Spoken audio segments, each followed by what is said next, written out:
Weekend with journalist అయ్యి ఇటు ఆంధ్రప్రదేశ్ రాజకీయాలతో పాటు అటు దేశ రాజకీయాలు కూడా సంచలనంగా మారే ఈ వారం మొత్తం చూసుకుంటే కాక్రోచ్ పార్టీ చేసిన హడావుడు కానీ అక్కడ ధర్మేంద్ర ప్రధాన్ రాజీనామా చేయాలి అంటూ అలాగే కొన్ని డిమాండ్లను తెర మీద తీసుకొచ్చింది కాంగ్రెస్ పార్టీకి సంబంధించిన కాక్రోచ్ పార్టీకి సంబంధించిన ప్రతినిధులు బీజేపీ పెద్దలతో కేంద్ర మంత్రులతో భేటీ అవ్వడం దాని మీద ఇప్పుడు ఒక పార్లమెంట్లో బిల్లు పెట్టేందుకు కూడా సిద్ధమవుతున్నారు నరేంద్ర మోడీ. ఆయన కూడా దాని మీద ఒక వీడియో సందేశం కూడా రిలీజ్ చేశారు. అలాగే ఆంధ్రప్రదేశ్లో కూడా ఇటు జగన్మోహన్ రెడ్డి గారు తీసుకుంటున్న నిర్ణయం లోకల్ ఎలక్షన్స్ మీద, అలాగే ఇప్పటికే 2 ఏళ్ల పాలనకు సంబంధించి ఎప్పటికప్పుడు కొన్ని ఫీడ్బ్యాక్లు తీసుకుంటూ ముందుకు వెళ్తుంది కూటమి ప్రభుత్వం.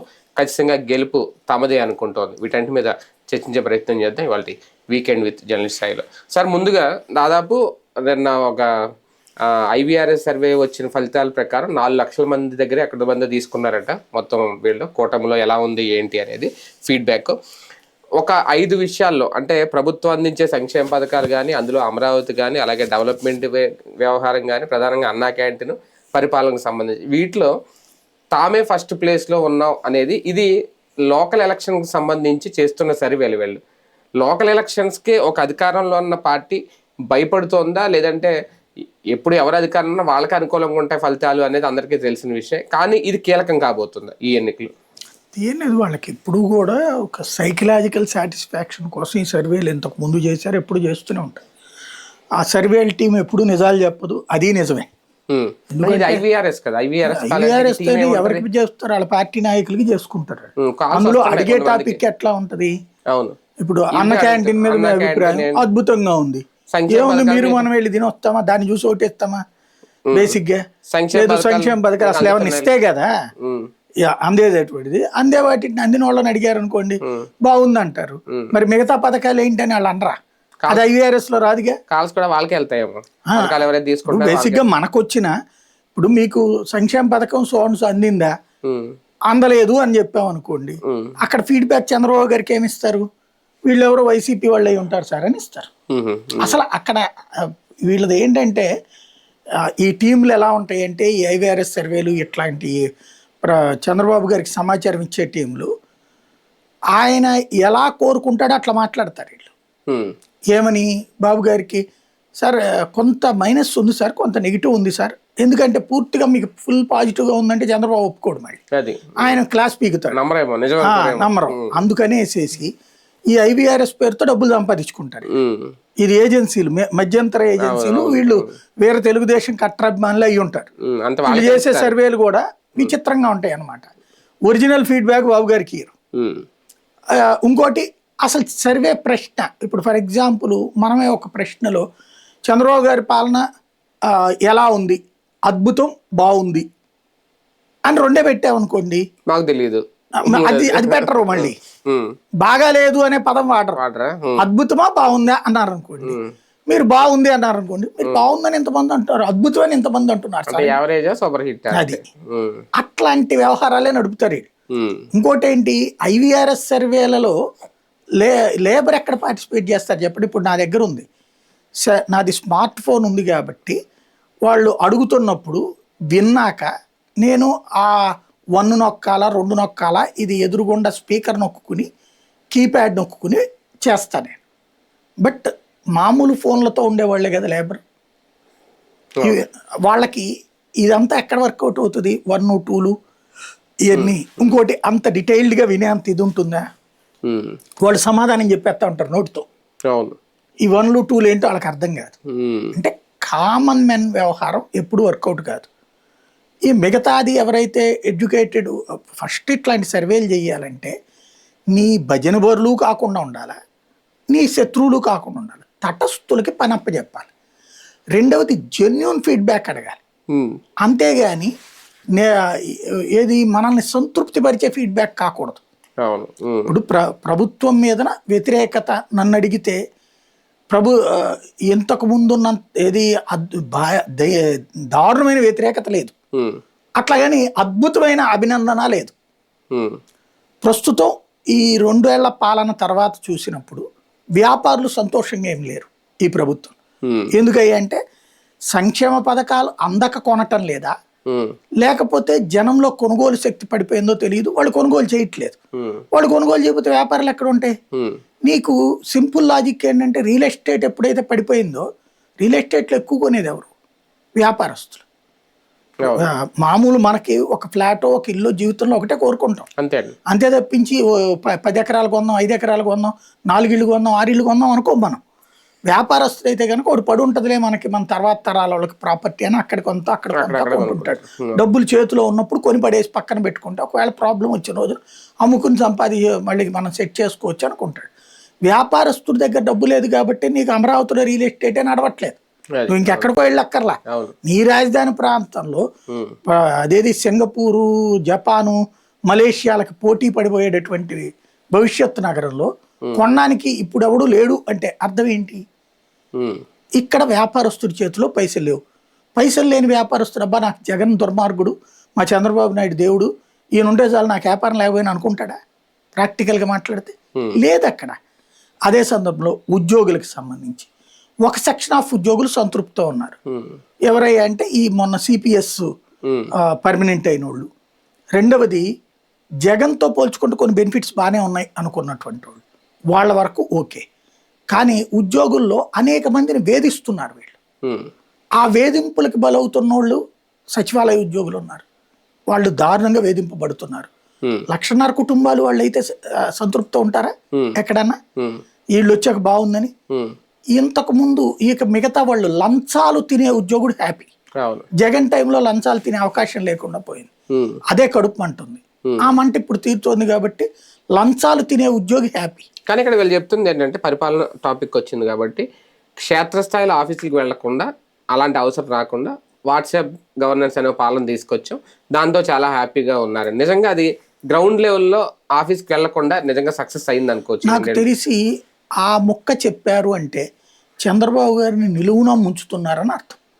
ఎందుకంటే వాట్సాప్ పాలనంత చెత్త మరొకటి లేదు. వాట్సాప్ పాలనకు సంబంధించి సినిమా టికెట్లు బుక్ చేసుకోవడానికో రైలు టికెట్లు బుక్ చేసుకోవడానికో బాగున్నాయి తప్పించి ఈవెన్ బిల్లు కట్టాలన్న తలనొప్పి. దానికి వాట్సాప్ పాలన ఎందుకు, మామూలుగా కూడా చేసుకోవచ్చు. అదే కదా, అంటే వీళ్ళకి ఇచ్చే ఫీడ్బ్యాక్ వీళ్ళ ఇప్పుడు ఎట్లా ఉంది, లోకేష్ చంద్రబాబు నాయుడు ఇద్దరు ఆలోచిస్తోంది జగన్కి ప్రత్యామ్నాయం, వాలంటీర్ వ్యవస్థకు ప్రత్యామ్నాయంగా వాట్సాప్ పాలన. వాలంటీర్ని నువ్వు ఒక రెసిడెంట్ సర్టిఫికెట్ అడిగావు తెచ్చిచ్చేవాడు, క్యాట్ సర్టిఫికెట్ అడిగావు తెచ్చిచ్చేవాడు, ఏ సర్టిఫికెట్ అడిగితే ఆ సర్టిఫికెట్ తెచ్చిచ్చాడు, ఇంటి దగ్గరకు వచ్చింది. ఇప్పుడు ఇందులో ఏమన్నా వస్తుందా? దీంట్లో పాస్ ఆన్ అవుతుంటది. అసలు ఈ బఫర్ అవ్వడమే సెట్ అవుతలే అక్కడ. నేను ఇప్పటికీ వాట్సాప్ దీని ద్వారా కనీసం 10-15 సార్లు ట్రై చేసి ఉంటా. కరెంటు బిల్లు కట్టడానికి కూడా తలనొప్పి ఉంది. అది మన సర్టిఫికెట్లు కావాలంటే ఇప్పుడు for example birth certificate, death certificate కావాలంటే కూడా 1,00,000 లిటిగేషన్స్ పెడుతుంది. అది ఈలోపు సిగ్నల్ పోతుంది, అయిపోతుంది. అదే మనం డబ్బులు ఇచ్చేస్తే బ్రోకర్తో పని అవుతుంది. ఇంకా అక్కడ వాట్సాప్ పాలన పర్ఫెక్ట్ అని గనక వీళ్ళకి ఫీడ్బ్యాక్ వచ్చి ఉంటే పచ్చి దగా చేయబడుతున్నారని అర్థం వీళ్ళు. ఇంకోటి ఇంకేం అక్కర్లేదు, వాలంటీర్ అందించిన సర్వీసులు ఏంటి, వాట్సాప్ సర్వీసులు ఏంటి, వీళ్ళే చెప్పారు 175, 600, 800 వెయ్యాలి. ఇప్పుడు ఎక్కడ ఉన్నాయి అందులో అన్ని సేవలు? నిజంగా అన్ని అందితే అద్భుతమే. మరి వీళ్ళు చెప్పిన ఫస్ట్ 400 అన్నారు కదా లోకేష్ గారు, తర్వాత దాన్ని 600 చేశారు. ఇప్పుడు మరి పెంచారేమో నాకు ఐడియా లేదు. నిజంగా అన్ని కనీసం 600 జరిగినా హ్యాపీ. అసలు ఎక్కడ అందుతున్నాయి సేవలనే కదా సమస్య. అది వీళ్ళు ఫీడ్బ్యాక్ రాంగ్, చెప్తున్నది రాంగ్. కనీసం వాళ్ళ పార్టీ వాళ్ళకి ఎవరికన్నా వచ్చి దేంటి సార్ అక్కడ ఫ్లాప్ సరైన మానిటరింగ్ లేదా అంటే పై స్థాయిలో తెలియదా? ఇప్పుడు పై స్థాయి అంటే లోకేష్ గారు, బాబు గారు ఆ స్థాయికి వెళ్ళట్లేదు అంటే వీళ్ళు చెప్పరు. బేసిక్ గా అంతా బానే ఉందండి అంటారు, దాంట్లో ఇదిగోండి సార్ ఇన్ని రిజర్వేషన్ జరిగినాయి, ఇంత ఇది జరిగిందని చెప్తారు. ఆర్టీసీ వాడుకుంటున్నారు ఎంతమంది యాప్ ఇది. అది దాంట్లో ఉన్నటువంటి అతి పెద్ద లోపం ఏంటయ్యా అంటే సామాన్యులకి రీచ్ కాల. ఇప్పుడు వాళ్ళు ఇంతకు ముందు దాని పేరేంటి దిశ యాప్ ప్రతి ఒక్కళ్ళతో డౌన్లోడ్ చేయించారు, ఇప్పుడు వీళ్ళు దాన్నే శక్తి అని మార్చారు. ఇప్పుడు వాళ్ళల్లో వీళ్ళ చేత ఇది డౌన్లోడ్ ఇది వాట్సాప్ చేయించమన్నారు. వర్క్ ఎట్లాగా చూసారా? ఇప్పుడు ఫర్ ఎగ్జాంపుల్ నువ్వు 600 సర్వీసెస్ అన్నారు, నేనే అంటాను ఒక యూనివర్సిటీ మార్క్ లిస్ట్ నాకు కావాలి, నేను అప్లై చేశాను, అసలు ఇందులో లేదా ఫెసిలిటీ లేదు నేను ఒక రిజిస్ట్రేషన్ సర్టిఫికేట్ కావాలన్నాను ఈసీ, ఉమ్. ఇందులో లేదా ఫెసిలిటీ, లేదు మరి అక్కడికి వెళ్ళాలి. మరి ఇంకేం లేదంటే ఇన్కమ్ సర్టిఫికేట్ బర్త్ కావాలి, సర్టిఫికేట్, ఉన్నాయి కానీ రావట్లేదు ఈ ఆప్షన్స్ అయితే అన్ని పెట్టారంట. కూడా మాటలు ఎక్కువ ఉన్నాయి, చేతలు తక్కువ ఉన్నాయి. ఉమ్, ఉమ్. అది ఎప్పుడైతే ఉంటుందో సమస్య అట్లాగే ఉంటది. అవును అవును. కానీ సంక్షేమ పథకాల విషయంలో అన్ని సామాజిక వర్గాలని కూడా సంతృప్తి పరిచేలాగా ఉన్నాయి జగన్తో పోలిస్తే అనేది వీళ్ళు ఇందులో రాసుకొచ్చింది. అది పెద్ద కామెడీ. సామాజిక వర్గాలకి అప్పుడు జగన్ ఇచ్చిన పథకాలకి దీనికి కంపేర్ చేసుకుంటే ఉందా? కామెడీ ఇంకేమైనా ఉందో వాళ్ళే చెప్పాలి. ఉమ్, అది మామూలుగా అదేది జబర్దస్త్ జోకు లాగా ఉంది. అది ఉమ్. అంతకు మించేం లేదు. అతను ఇచ్చిన సంక్షేమ పథకాల్లో 10 వంతు ఇవ్వట్లేదు వీళ్ళు, అవును. అది వాళ్ళకే తెలుసు. మరి జగన్ కంటే ఎక్కువ సంతృప్తి పడుతున్నారని చెప్తే అది రైట్ ఫీడ్బ్యాక్ అవుతుందా? ఉమ్, ఇప్పుడు ఒక్క విషయంలో ఒప్పుకుంటా నేను, రోడ్ల పరంగా జగన్తో కంపేర్ చేస్తే వీళ్ళు బాగుంది. ఉమ్, ఈవెన్ నిన్న మొన్న కూడా చూసా, గుంతలు పూడుస్తున్నారు ఎప్పటికప్పుడు. ఒక 3-4 నెలలు అటు ఇటుగా సెటరేట్ చేస్తున్నారు. గుంతలు పూడ్చడం, రోడ్లు వేయడం విషయంలో జగన్ సర్కార్తో పోల్చుకుంటే వీళ్ళకి మంచి మార్క్స్ ఉంటాయి. ఉమ్, అదే సందర్భంలో కరెంటు ప్రాబ్లము పదే పదే వస్తూ ఉన్నది. అది పరిష్కారాలు చాలా వీక్గా ఉంది ప్రభుత్వాల నుంచి. నిరంతరం అప్ అండ్ డౌన్స్ వస్తున్నాయి పబ్లిక్కి. ఇన్వర్టర్లు కూడా లేచిపోయే పరిస్థితి అవుతున్నది వాటితో. అది సెటరేట్ కావట్లేదు. జగన్ టైంలో అప్పుడప్పుడు వచ్చే ఇబ్బంది ఇప్పుడు ఎక్కువగా వస్తుంది. అప్పుడు 10% అనుకుంటే ఇప్పుడు 30% వస్తుంది. అదే సందర్భంలో సంక్షేమ పథకాల పరంగా చూసుకుంటే నవరత్నాల్లో ఏ రత్నం ఉందని ఇప్పుడు తల్లికి వందనం ఒక్కటి ఇప్పుడు ఇచ్చారు. అది కూడా ఎప్పుడు ఇవ్వాల్సింది? జూన్లో ఇవ్వాల్సింది. ఉమ్, అలాగే యూనిఫామ్లే ఇవ్వలేదు ఈసారి. మిగిలిపోయిన లాస్ట్ ఇయర్ మిగిలిపోయిన కిట్స్ యూనిఫామ్స్ ఏ ఉన్నాయో అవి ఇచ్చారు, అందరికీ ఇవ్వలేదు. ఇవాళకి కూడా అందరికీ పుస్తకాలు దొక్కలేదు. మరి అందులో ఏం సాటిస్ఫై అయిపోతారు? అట్లాగే దాన్ని ఏమంటారు, ఫీజు రియంబర్స్మెంట్ లేదు. అట్లాగే ఆరోగ్యశ్రీది నానా తిప్పలు అవుతున్నది. ఇంకా ఏ బేసిస్ మీద సక్సెస్ అయినట్టు? ఇప్పుడు ఏదయ్యా అంటే తెలుగుదేశం అనుకూలురు ఉన్నటువంటి ఆసుపత్రులు నడుపుతున్న వాళ్ళ దగ్గర నడుస్తుంది ఆరోగ్యశ్రీ, అంతే. మిగతా అన్ని చోట్ల అట్లాగా నడుస్తున్నప్పుడు ఎలా సక్సెస్ అయినట్టు? ఏం సక్సెస్ అయినట్టు? ఇప్పుడు ఆసుపత్రులు సంతృప్తిగా ఉన్నట్టు, మాకు బిల్లులు లేకపోయినా పర్లేదు, చంద్రబాబు గారు మాకు బిల్లులు ఇవ్వకపోయినా మేమందరం బాబు గారిని పేరుని పోగొట్టకుండా సంతృప్తిపరిచేటటువంటి విధంగా ఉన్నామని చెప్తున్నట్టు వాళ్ళు. అలాగే ఫీజు రియంబర్స్మెంట్ లేకుండా 2 ఏళ్ళు అయిపోయి ఇప్పుడు 3వ ఏడాది. ఇప్పుడు క్లాసులు బిగిన్ అవుతున్నాయి. ఇప్పుడు అసలు వాళ్ళకి ఫీజు వస్తుందా రాదా? వాళ్ళ జేబులోంచి డబ్బులు ఉన్నోడు జాయిన్ అవుతున్నాడు, లేనోడు ఆగిపోతుంది. అలవాటు అయిపోయింది వాళ్ళకి కూడా. ఆశలు వదిలేసుకున్నారు, డబ్బులు ఉన్న వాళ్ళు వెళ్తున్నారు, లేదంటే లేదు. మరి అప్పుడు వాళ్ళు సంతృప్తి పడుతున్నట్ట? ఏమిటి ప్రాతిపదిక? ఈ 1500 రూపాయలు మాకు అక్కర్లేదులే నెల నెలా డబ్బులు అని మహిళలు అనుకుంటున్నట్ట? ఏడాదికి 18,000 రూపాయలు చేయూత కింద రావడం, లేకపోతే కనుక అది డ్వాక్రా రైతు ఓబీసీ నేస్తామని ఇచ్చేవాడు ఆయన. ఓబీసీ అన్ని రకాలు ఉన్నాయి దాంట్లో. ఏడాదికి 18,000 చేయూత అనేటటువంటిది ప్రతి మహిళకి ఇచ్చారు. ఏది డ్వాక్రా మహిళలందరికీ కూడా. అది కాకుండా ఈ ఈబీసీ నేస్తము, బీసీ నేస్తము, కాపు నేస్తము, ఇట్లాంటి పేరుతో ఇచ్చినాయి. ఇది దక్కన వాళ్ళకి, అంగన్వాడీ లేకుండా ఉండేటటువంటి వాళ్ళకి ఈ దీని కింద ఇచ్చారు. అది కాకుండా డ్వాక్రా రుణమాఫీ పేరుతో 5 ఏళ్ళు కూడా, అంటే అంతకుముందు 2019కి ముందు ఎంత కట్టారో వీళ్ళు రుణం తీసుకుని, ఆ కట్టిన డబ్బుల్ని 5 కిస్తీలుగా చేసి ఏడాదికి ఎంత చొప్పున డబ్బులు వేస్తూ వచ్చాడు. అంటే ఫర్ ఎగ్జాంపుల్ 10 లక్షల రూపాయల గ్రూప్ తీసుకుంది, 10 మంది మహిళలు ఉన్నారు, తలా 1,00,000 రూపాయలు, వాళ్ళకి 20,000 రూపాయలు చొప్పున ఏడాది డబ్బులు వేసాడు. అలాగే 20 లక్షలు తీసుకున్న వాళ్ళకి 40,000 రూపాయలు చొప్పున డబ్బులు వేసాడు. అందులో ఎక్కడా తేడా రాలా, సిస్టమేటిక్ గా వేసుకుంటానే వచ్చాడు. ప్లస్ 0 వడ్డీ రుణాలు ఇచ్చాడు. అలాగే ముద్రా లోన్స్ ఇచ్చారు. ముద్రా లోన్స్ ని పేరు మార్చి జగనన్న చేయూత అవి ఇచ్చారు. ఇన్ని రకాలు. దానికి ఏం చేశారు వీళ్ళు? వీళ్ళ పాత్ర ఉంది ఏంటంటే అందులో ఆ సకాలంలో కట్టేసిన వాళ్ళ వడ్డీ వీళ్ళు కట్టారు. ఇలాంటి రకరకాలు చేశారు. ఇందులో ఏమున్నాయని వీళ్ళు సంతృప్తి పడాలి? అన్న క్యాంటీన్లు మేలు చేస్తున్నాయా? ఎంతమందికి? రోజుకి 350 మంది ఒక క్యాంటీన్. మొత్తం కలిపి 100 క్యాంటీన్లు ఉన్నాయి. లేదో ఇప్పుడు 125 ఏమో చేసినట్టున్నారు. అది ఎంత మందికి పెట్టినట్టు? మొన్న 2వ విడతలో కూడా ఓపెన్ అయ్యింది. 2వ విడత 25 ఏమో. అవును, అంతేనా? 200 చిల్లర ఏదో చెప్పారు. మొత్తం కలిపి 200 చేస్తామన్నారు. దశల వారీగా 200 చేస్తామన్నారు. 200 అనుకుందాం. 200 × 350 ఎంతమంది అయినట్టు రోజుకి? 5 కోట్ల జనాభాలో ఆ సంఖ్య ఎంత అదే కదా బేసిక్గా.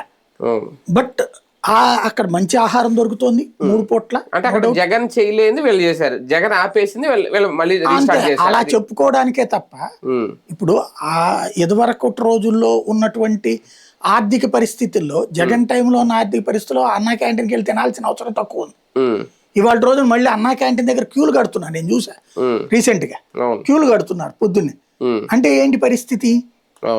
5 రూపాయలు పెట్టి తినాల్సిన పరిస్థితికి వచ్చారంటే అది ఎదిగినట్ట తగ్గినట్ట? అది కదా ఆలోచించుకోవాల్సింది. అమరావతి నిర్మాణం ఎఫెక్ట్ మొత్తం రాష్ట్ర వ్యాప్తంగా ఉన్న అన్ని జిల్లాల మీద, అన్ని ప్రాంతాల ప్రజల మీద ఉందా?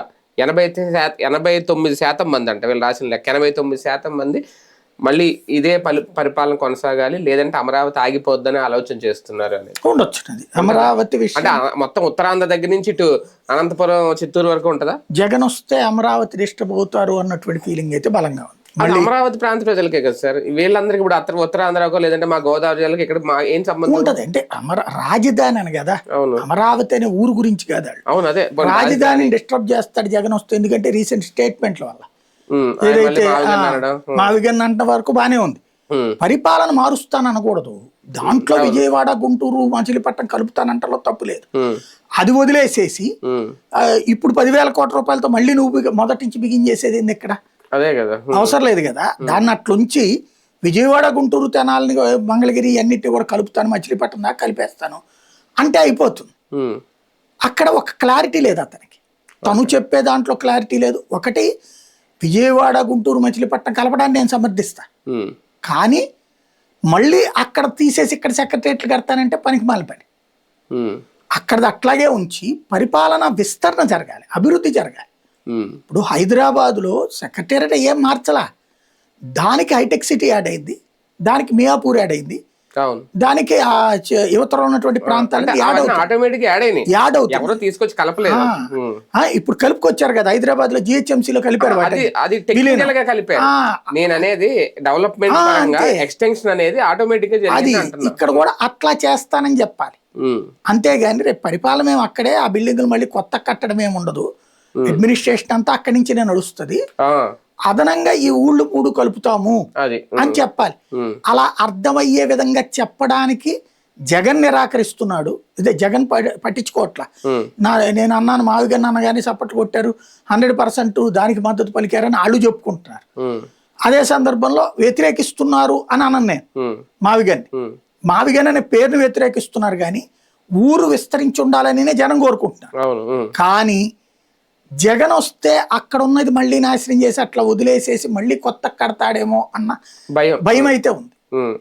మళ్ళీ మొదటి నుంచి ఇది బిగిన్ చేస్తే దండగ కదా అనేటటువంటి ఫీలింగ్ ఉంది. ఆ భయం, ఆ ఫీలింగ్ అమరావతి రైతుల్లో కూడా ఉన్నట్టుంది. ఎందుకంటే అక్కడ బాబు గారు వస్తారా, జగన్ వస్తాడనే సెకండరీ.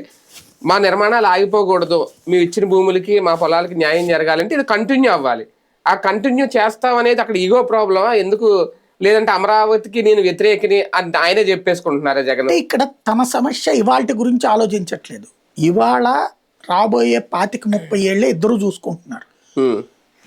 చంద్రబాబు ఏంటి, తన తర్వాత లోకేష్ తర్వాత లోకేష్ వాళ్ళ అబ్బాయి తర్వాత వాళ్ళ అబ్బాయి దాకా కూడా అమరావతి అట్లా కడతనే ఉంటారు. ఇంకా మా తాత చేశాడు, మా నాన్న చేశాడు, నేను దాన్ని పెంచుతున్నా, మా తాతయ్య బిగిన్ చేశాడు, మా నాన్న చేశాడు, మళ్ళీ నేను పెంచుతున్నా, మళ్ళీ వాళ్ళ ముదిమానవుడు వచ్చి మా ముత్తాత చేశాడు, మా నాన్న చేశాడు, మా తాత చేశాడు, మా నాన్న చేశాడు, నేను కూడా చేస్తున్నా, ఇట్లా చెప్పుకుంటూ వెళ్ళాలని వీళ్ళు అనుకుంటున్నారు. ఎందుకంటే ఒక రోజులో అవదని వాళ్ళే చెప్తున్నారు 100 సంవత్సరాలు పడుతుంది. 100 సంవత్సరాలు అంటే వాళ్ళ ముదిమాన వాళ్ళు పడతారు అక్కడ దాకా.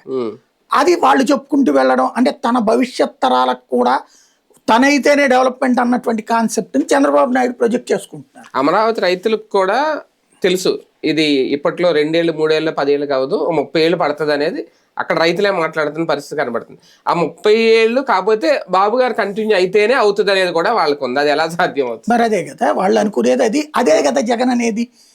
30 ఏళ్ళు ఏంటి, 30 ఏళ్లకి అయితే గీతే మంగళగిరి అవుతుంది. అంతకుమించేమే కనీసం బెజవాడ అవడం కూడా కష్టం. అంటే మంగళగిరితో కలుస్తుందేమో కొంచెం, మంగళగిరి స్థాయికి ఎదుగుతుంది.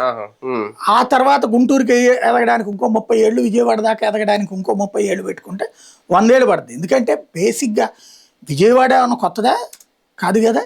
గుంటూరు ఏమైనా కొత్తదా కాదు కదా. ఈ హైదరాబాద్ అయిపోయినాయా? కానీ ఎవరు వచ్చినా పాపులేషన్ పెంచాలి సార్, పాపులేషన్ పెరగాలి. అది అంటే ఈయన ఎలాగా అవదంటున్నారు, పోనీ బాబు గారి వల్ల సాధ్యం అవుతుంది? అసలు ఎవడి వల్ల కాదంటున్నాను. బేసిక్ సమస్య ఏంటంటే ఫ్లోటింగ్ పాపులేషన్ అనేటటువంటిది ఉండేది రాజధాని కోసం కాదు, నగరం కోసం.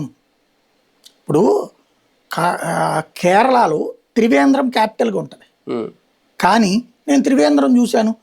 త్రివేంద్రం ఒక నగరం, దట్స్ ఇట్. ఓ గుడివాడ స్థాయి ఉంటుంది ఊరు, అంతే. ఈవెన్ విజయవాడ స్థాయి ఉండదు. నగరం క్యాపిటల్ అది, క్యాపిటల్. కానీ కొచ్చి హైయెస్ట్ బిజినెస్ అక్కడ. ఆంధ్ర అదే పరిస్థితి.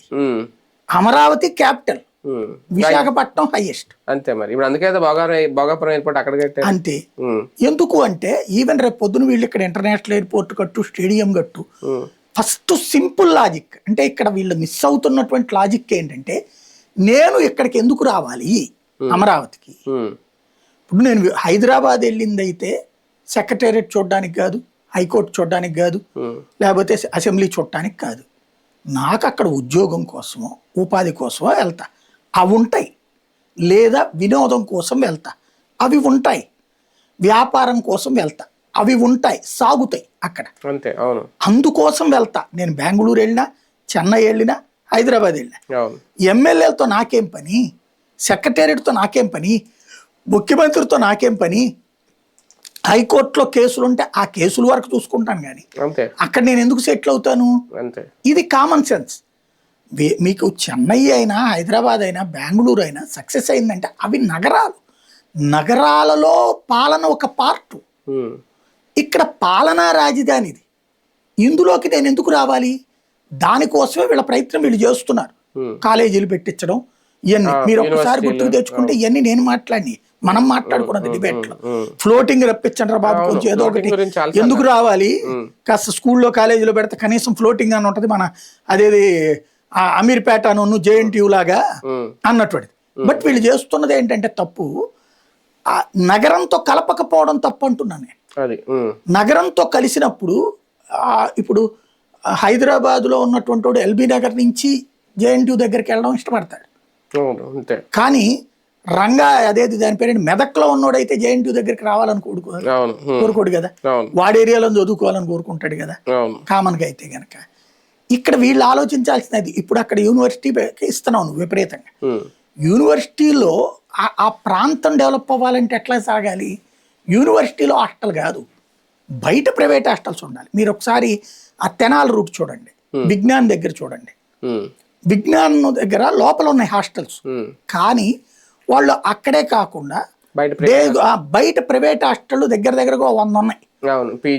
చుట్టుపక్కల జనాలందరూ కూడా అక్కడ వాళ్ళకున్న 100 గజాలు 500 గజాల్లోనూ బిల్డింగ్లు కట్టేసి ఆడపిల్లల హాస్టల్ని మగపిల్లల హాస్టల్ని ఇచ్చేసారు. వాళ్ళు అట్లా తిరిగేటటువంటి వాళ్ళ కోసం అక్కడ బార్బర్ షాపుల దగ్గర నుంచి బ్యూటీ పార్లర్ల దగ్గర నుంచి కొన్ని ఉన్నాయి. ఊరు మాత్రం పల్లెగానే ఉంది అంతే, కానీ ఇలాంటి ఫెసిలిటీస్ కొన్ని ఉన్నాయి. చాలా మంది ఉపాధి. రేపు ఇక్కడ జరిగేది అదే. అది విజ్ఞాన్ దగ్గర నేను బయట గమనించిందే. రేపు ఎక్కడైనా అంతే ఉంటది. కాకపోతే ఆ ప్రాంతం డెవలప్ అయిపోవాలి కదా. ఏం డెవలప్ అవుతుంది అక్కడ?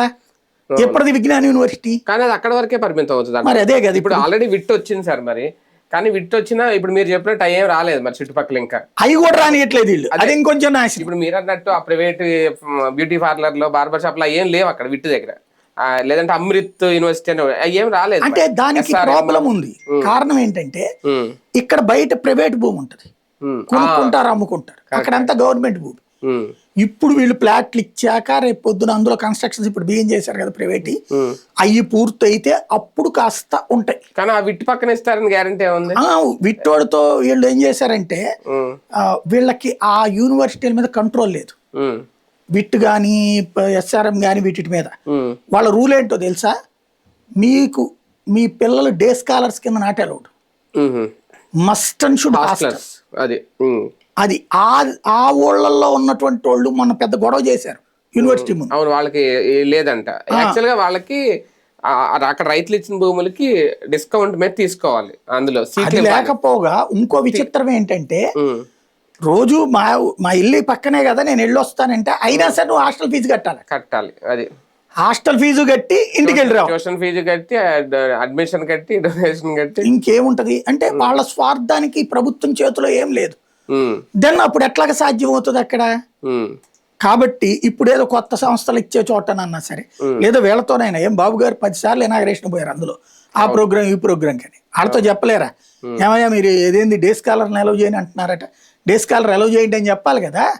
అలాగే మా అమరావతిలో ఉన్నటువంటి వాళ్ళందరూ మీకు భూములు ఇచ్చింది వాళ్ళేరా బాబు, 25 లక్షలకి బేవర్స్గా నొక్కేశారు మీరు, అది వాళ్ళు 4 కోట్లు 5 కోట్లు పలుకుతుందంటే అది వాళ్ళ త్యాగమే కదా, వాళ్ళ వరకు 50% డబ్బులు తీసుకోండి అని చెప్పాలి కదా, ఎందుకు చెప్పట్లేదు?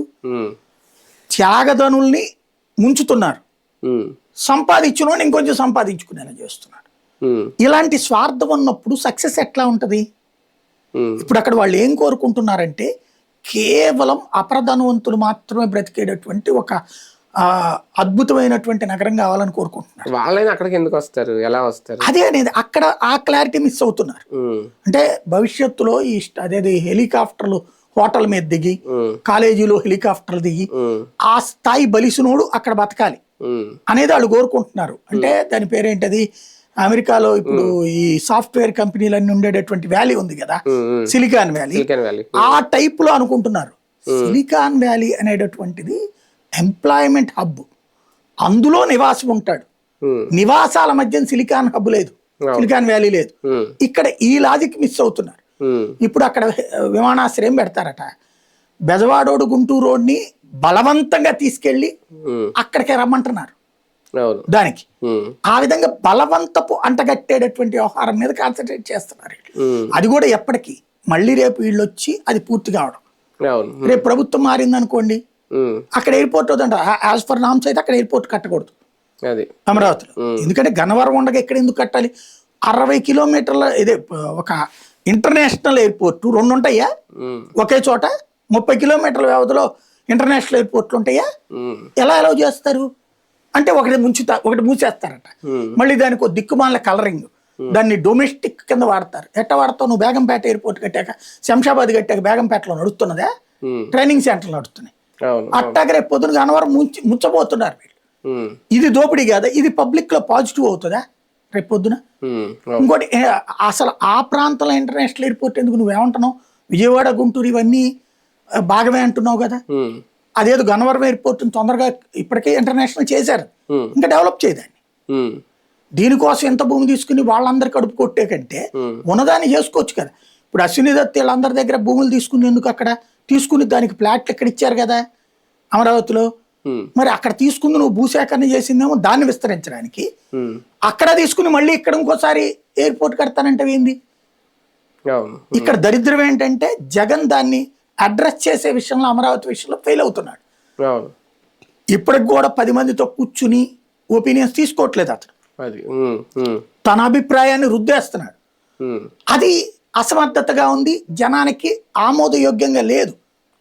అందువల్ల ఇక్కడ 80% మంది 90% మంది వీళ్ళకి మద్దతు ఇస్తారు. అంటే ప్రేమతోనో లేదంటే అంతకు మించి భయంతోనో మళ్ళీ బాబు గారు రావాలనేది అయితే కోరుకుంటాను అంతే ఖచ్చితంగా, ఎందుకంటే మళ్ళీ అది కంటిన్యూ కావాలని. దాన్ని తెలుగు ఈయన క్యాష్ చేసుకోలేకపోతున్నారు జగన్మోహన్ రెడ్డి గారు, ఏం జరుగుతుందని.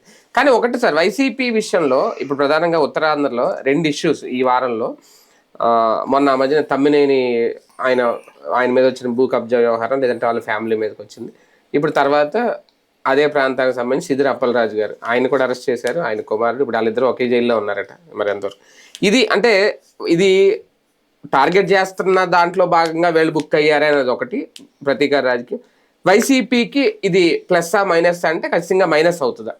అంటే వీళ్ళు రాజశేఖర్ రెడ్డి నుంచి, జగన్మోహన్ రెడ్డి నుంచి, నరేంద్ర మోడీ నుంచి, ఎన్టీ రామారావుతో సహా అందరినీ క్యారెక్టర్ అసాసినేషన్ చేయడంలో సిద్ధాస్తులు.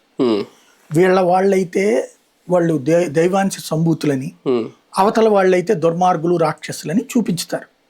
అది నిజమని నమ్మితే రాజశేఖర్ 2 సార్లు అధికారంలోకి రాకూడదు, జగన్మోహన్ రెడ్డి ఒకసారి అంత భారీ మెజార్టీతో అధికారంలోకి రాకూడదు. తాత్కాలికంగా వీళ్ళది పనిచేస్తుంది అంతే. ఇప్పుడు అధికారులు ఉన్నారు కాబట్టి అంతే తప్పించి ప్రజలు నమ్ముతారని నేను అనుకోను. ఇప్పుడు అదే నిజమైతే అచ్చెన్నాయుడు వీళ్ళందరినీ అరెస్ట్ చేసినటువంటి సందర్భంలో మరి కరెక్ట్ అవ్వాలిగా. అప్పుడు సాక్షి రాసుకొచ్చింది కదా వాళ్ళు దుర్మార్గులని, మరి జనం నమ్మారా? అంతకుముందు జగన్మోహన్ రెడ్డితో పాటుగా వాళ్ళందరి మీద వీళ్ళు రాసుకొచ్చారు కదా, నమ్మారా? అంటే అది పరిపాలన సమయంలో వాళ్ళు మంత్రులుగా ఉన్నప్పుడు అయింది ఎస్ఐ కుంభకోణం, ఆయనే సంతకం పెట్టారు అనేది. ఇది ఈ కొంచెం డిఫరెన్స్ గా ఉన్నాయి కదా. ఇప్పుడు తమ్మినేని వ్యక్తిగత వివాదాలను తీసుకొచ్చి వీళ్ళు భూ కబ్జాలు ఈసారి ఎప్పుడూ లేని చేస్తున్నది ఏంటి అంటే వీళ్ళు వ్యక్తిగత వ్యవహారాలని దారుణమైనటువంటి అవమానకరమైనటువంటి పనులు చేస్తున్నారు. ఇప్పుడు తమ్మినేని సీతారామన్ నేను కూడా మొదట మొన్నటి ఇష్యూ అనుకున్నా, కాదు అది 20 ఏళ్ల క్రితం కొన్న భూమట. అది భూమి కొనుక్కోవడం అయిపోయింది, నడుస్తోంది. 37 లక్షల రూపాయలు ఆ సదరు మహిళ దగ్గర వీళ్ళు డబ్బులు ఇచ్చి అడ్వాన్స్ ఇదే క్యాష్ కూడా ఇచ్చేశారు, చెక్కు డీడీల ద్వారానే పేమెంట్ చేశారు. దాని మీదన ఆ మహిళని ముందు పెట్టి ఎవడో నడిపించాడు రియల్ ఎస్టేట్, వీళ్ళు కొనుక్కున్నారు తక్కువకి వచ్చింది. ఇంకోటి వీళ్ళు 4 కోట్లు అన్నారు, అది పక్కా పల్లెటూరు అట. అక్కడ మ్యాక్సిమం ₹1,00,00,000 ఉంటే గ్రేట్ అట దాని కాస్ట్. ఆ తమ్మినేనే డాక్యుమెంట్ సృష్టించాడని వీళ్ళు అంటున్నారు. తమ్మినేని వాళ్ళు అందులో బాధితులు అన్నది తమ్మినేని కుటుంబం చెప్తుంది. మాకు సోన్స్ అమ్మాయి వచ్చి అమ్ముతుంటే మేము కొన్నాం, తర్వాత ఇంకొక ఆయన వచ్చి ఇది నాదన్నాడు. అప్పుడు ఇట్లా మేము కొన్నామని చెప్పిన తర్వాత సివిల్ సూట్ వేసుకున్నారు. సివిల్ సూట్ అంటే ఆల్రెడీ కోర్టులో సివిల్ కేసు నడుస్తున్న దాని మీద ఇప్పుడు క్రిమినల్ కేసు ఎందుకు పెట్టినట్టు? సివిల్ కేసులో తేల్చుకుంటారు అది ఎవరిదనేటటువంటి. ఇప్పుడు ఫోర్జరీ చేశారు, ఎవరు చేశారు? తమ్మినేని సీతారాం చేయించాడని వీళ్ళు రాస్తున్నారు. ఎలా జస్టిఫికేషన్ అది?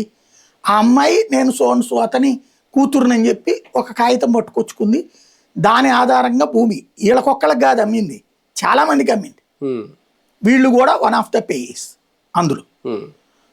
ఇది బోలెడి కేసులు ఉంటాయి ఈ రాష్ట్రంలో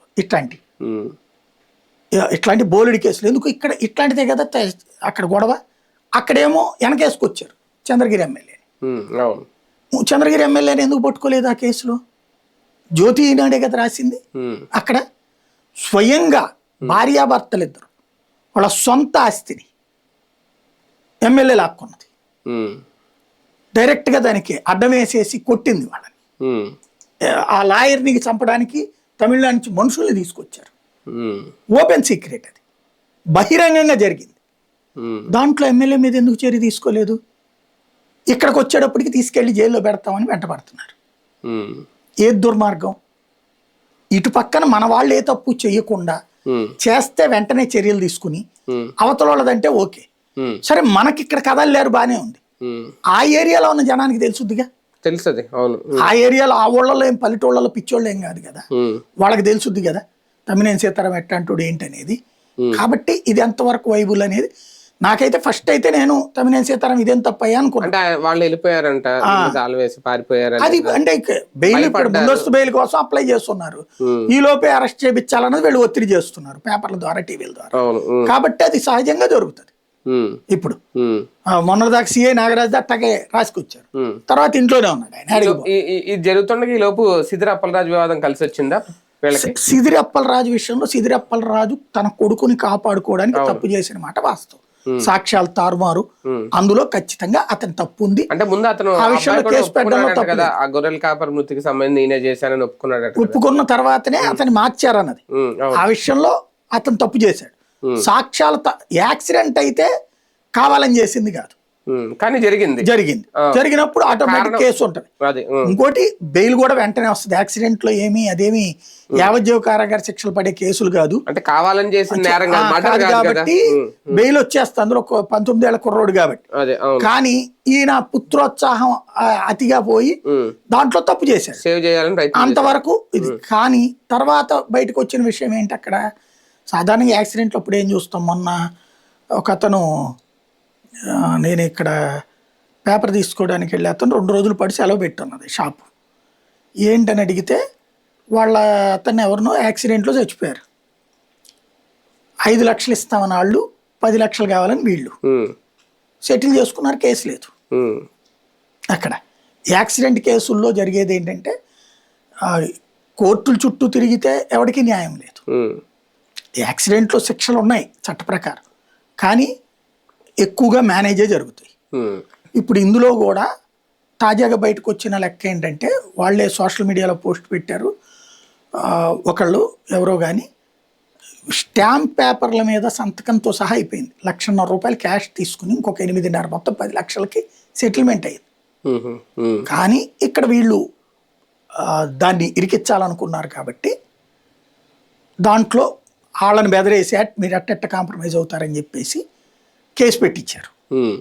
ఇది జరిగింది. కేసు పెడతారు ఫస్ట్, కేసు పెట్టాకే సెటిల్మెంట్ జరుగుతుంది. స్టేషన్లో పంచాయతీ చేస్తారు, పోయినోడు ఎట్లాగ రారు కదమ్మా ఇంత ఇస్తారు అన్నటువంటి. ఇది సహజసిద్ధంగా జరిగే సంఘటన. తర్వాత అరెస్ట్ కూడా చూపెడతారు, చూపెట్టి స్టేషన్ బెయిల్ ఇచ్చి పంపించేస్తారు. సాధారణంగా యాక్సిడెంట్ కేసుల్లో జరిగేది బీభత్సమైన వ్యవహారం ఏమి ఉండదు వాటిట్లో, ఎందుకంటే ఉద్దేశపూర్వక పెద్ద యాక్సిడెంట్ల ఇష్యూలో ఉంటుంది. ఇక్కడ ఒక బీసీ ఎస్సీ మళ్ళీ ఇట్లాంటి కథలు అల్లుతున్నారు ఇక్కడ. మరి చనిపోయిన అతను బీసీ అంటే చంపిన అతను బీసీని అవుతాడు కదా లెక్కన. ఇప్పుడు మన నాగరాజు ఇష్యూలో ఎట్లా ఉంది, అక్కడేం సాయి కృష్ణ చంపడం తప్పు లేదు, ఇక్కడ యాక్సిడెంట్ జరిగితే కూడా బీభత్సమైన నేరం. ఇది మనకి అల్లుతున్నటువంటిది. అంటే ఎలా తయారైపోయింది అంటే మేము ఎలా చెప్పినా జనం అట్లాగా ఆలోచించాలనుకుంటున్నారు. అలా ఆలోచిస్తారని నేను అనుకోను. ఇప్పుడు సిదిరప్పల రాజు ఏమి జనాలందరినీ దోచుకు తినే రకం అయితే కనుక అటువైపులో ఆలోచిస్తారు. వాళ్ళ అబ్బాయి ఇప్పుడు అతను ఎవరు రీసెంట్గానే ఇంకొక ఎమ్మెల్యే కొడుకు, ఇక్కడ తెలుగుదేశం ఎమ్మెల్యే కొడుకు యాక్సిడెంట్ చేశాడు, కేసే లేదు. అట్లాంటి 3-4 ఇన్సిడెంట్స్ కూటమి నాయకులకు సంబంధించినవి ఉన్నాయి. వాటిట్లో కేసు అవ్వట్లేదు, కాంప్రమైజ్ చేస్తున్నారు. ఇక్కడ అట్లా కాంప్రమైజ్ చేసుకున్న దాన్ని బెదిరించి మరి వాళ్ళ చేతన కేసులు ఏ స్థాయిలో అయిపోయిందంటే, మన గుంటూరులో అమ్మాయి నగ్నంగా చేసిన అమ్మాయి ఉంది కదా, అమ్మాయి చేత వీడియో పెట్టించారండి. మాకు మా ఎమ్మెల్యే న్యాయం చేసిందని. ఎంత హ్యూమిలియేషన్ అది, ఎంత బెదిరిస్తే చెప్తుందా బయట. ఈ మధ్యన ఇది కామన్ అయింది. సాయి కృష్ణ వాళ్ళ అమ్మ కూడా అప్పుడు కలిసి వచ్చి మాకు న్యాయం జరిగింది అనేసింది ఆవిడ కూడా. అదే ఇప్పుడు ఈమె కూడా నాకు న్యాయం జరిగింది, అదేదో మరి స్క్రిప్టెడ్ లా ఉన్నాయో అందరూ బయటకు వచ్చి లేకపోతే ఏమన్నా చేస్తున్నారా. ఓకే, అక్కడ మరి మీరు క్యాన్సిల్ అయిపోయింది కదా కేసు. అంటే అది మీరు ఏం చేస్తున్నట్టు, జెన్యున్ గా వెళ్తున్నట్ట పోనీ అట్లా చేస్తున్నారు. మరి అదే పని వాళ్ళు కూడా చెప్తారు కదా, రేపు పొద్దున్న డబ్బులు తీసుకుని మా న్యాయం జరిగిందని. అక్కడ ఒప్పుకోవట్లేదు మీరు. అంటే అందరికీ సమన్యాయం అంటే ఒక పద్ధతి ఉంది, మాకు అందరికీ సమన్యాయం మాకు ఎక్కువ న్యాయం అనేటటువంటి విధానం వచ్చినప్పుడు డిబేట్ జరుగుతుంది. అంటే అరెస్టులు అయిపోయినాయి కదా, అరెస్టులు చేసేసి ఇంకా మీకు న్యాయం జరిగిందని వాళ్ళని ప్రిపేర్ చేస్తున్నారు. అది నేననేది ఏంటంటే, ఇప్పుడు సిద్దిరప్పల రాజు ఉదంతంలో ఆ కేసుతో అంతవరకు ఆ 10 lakhs తో కాంప్రమైజ్ అయితే ఒక ఆస్పెక్ట్ లేదు.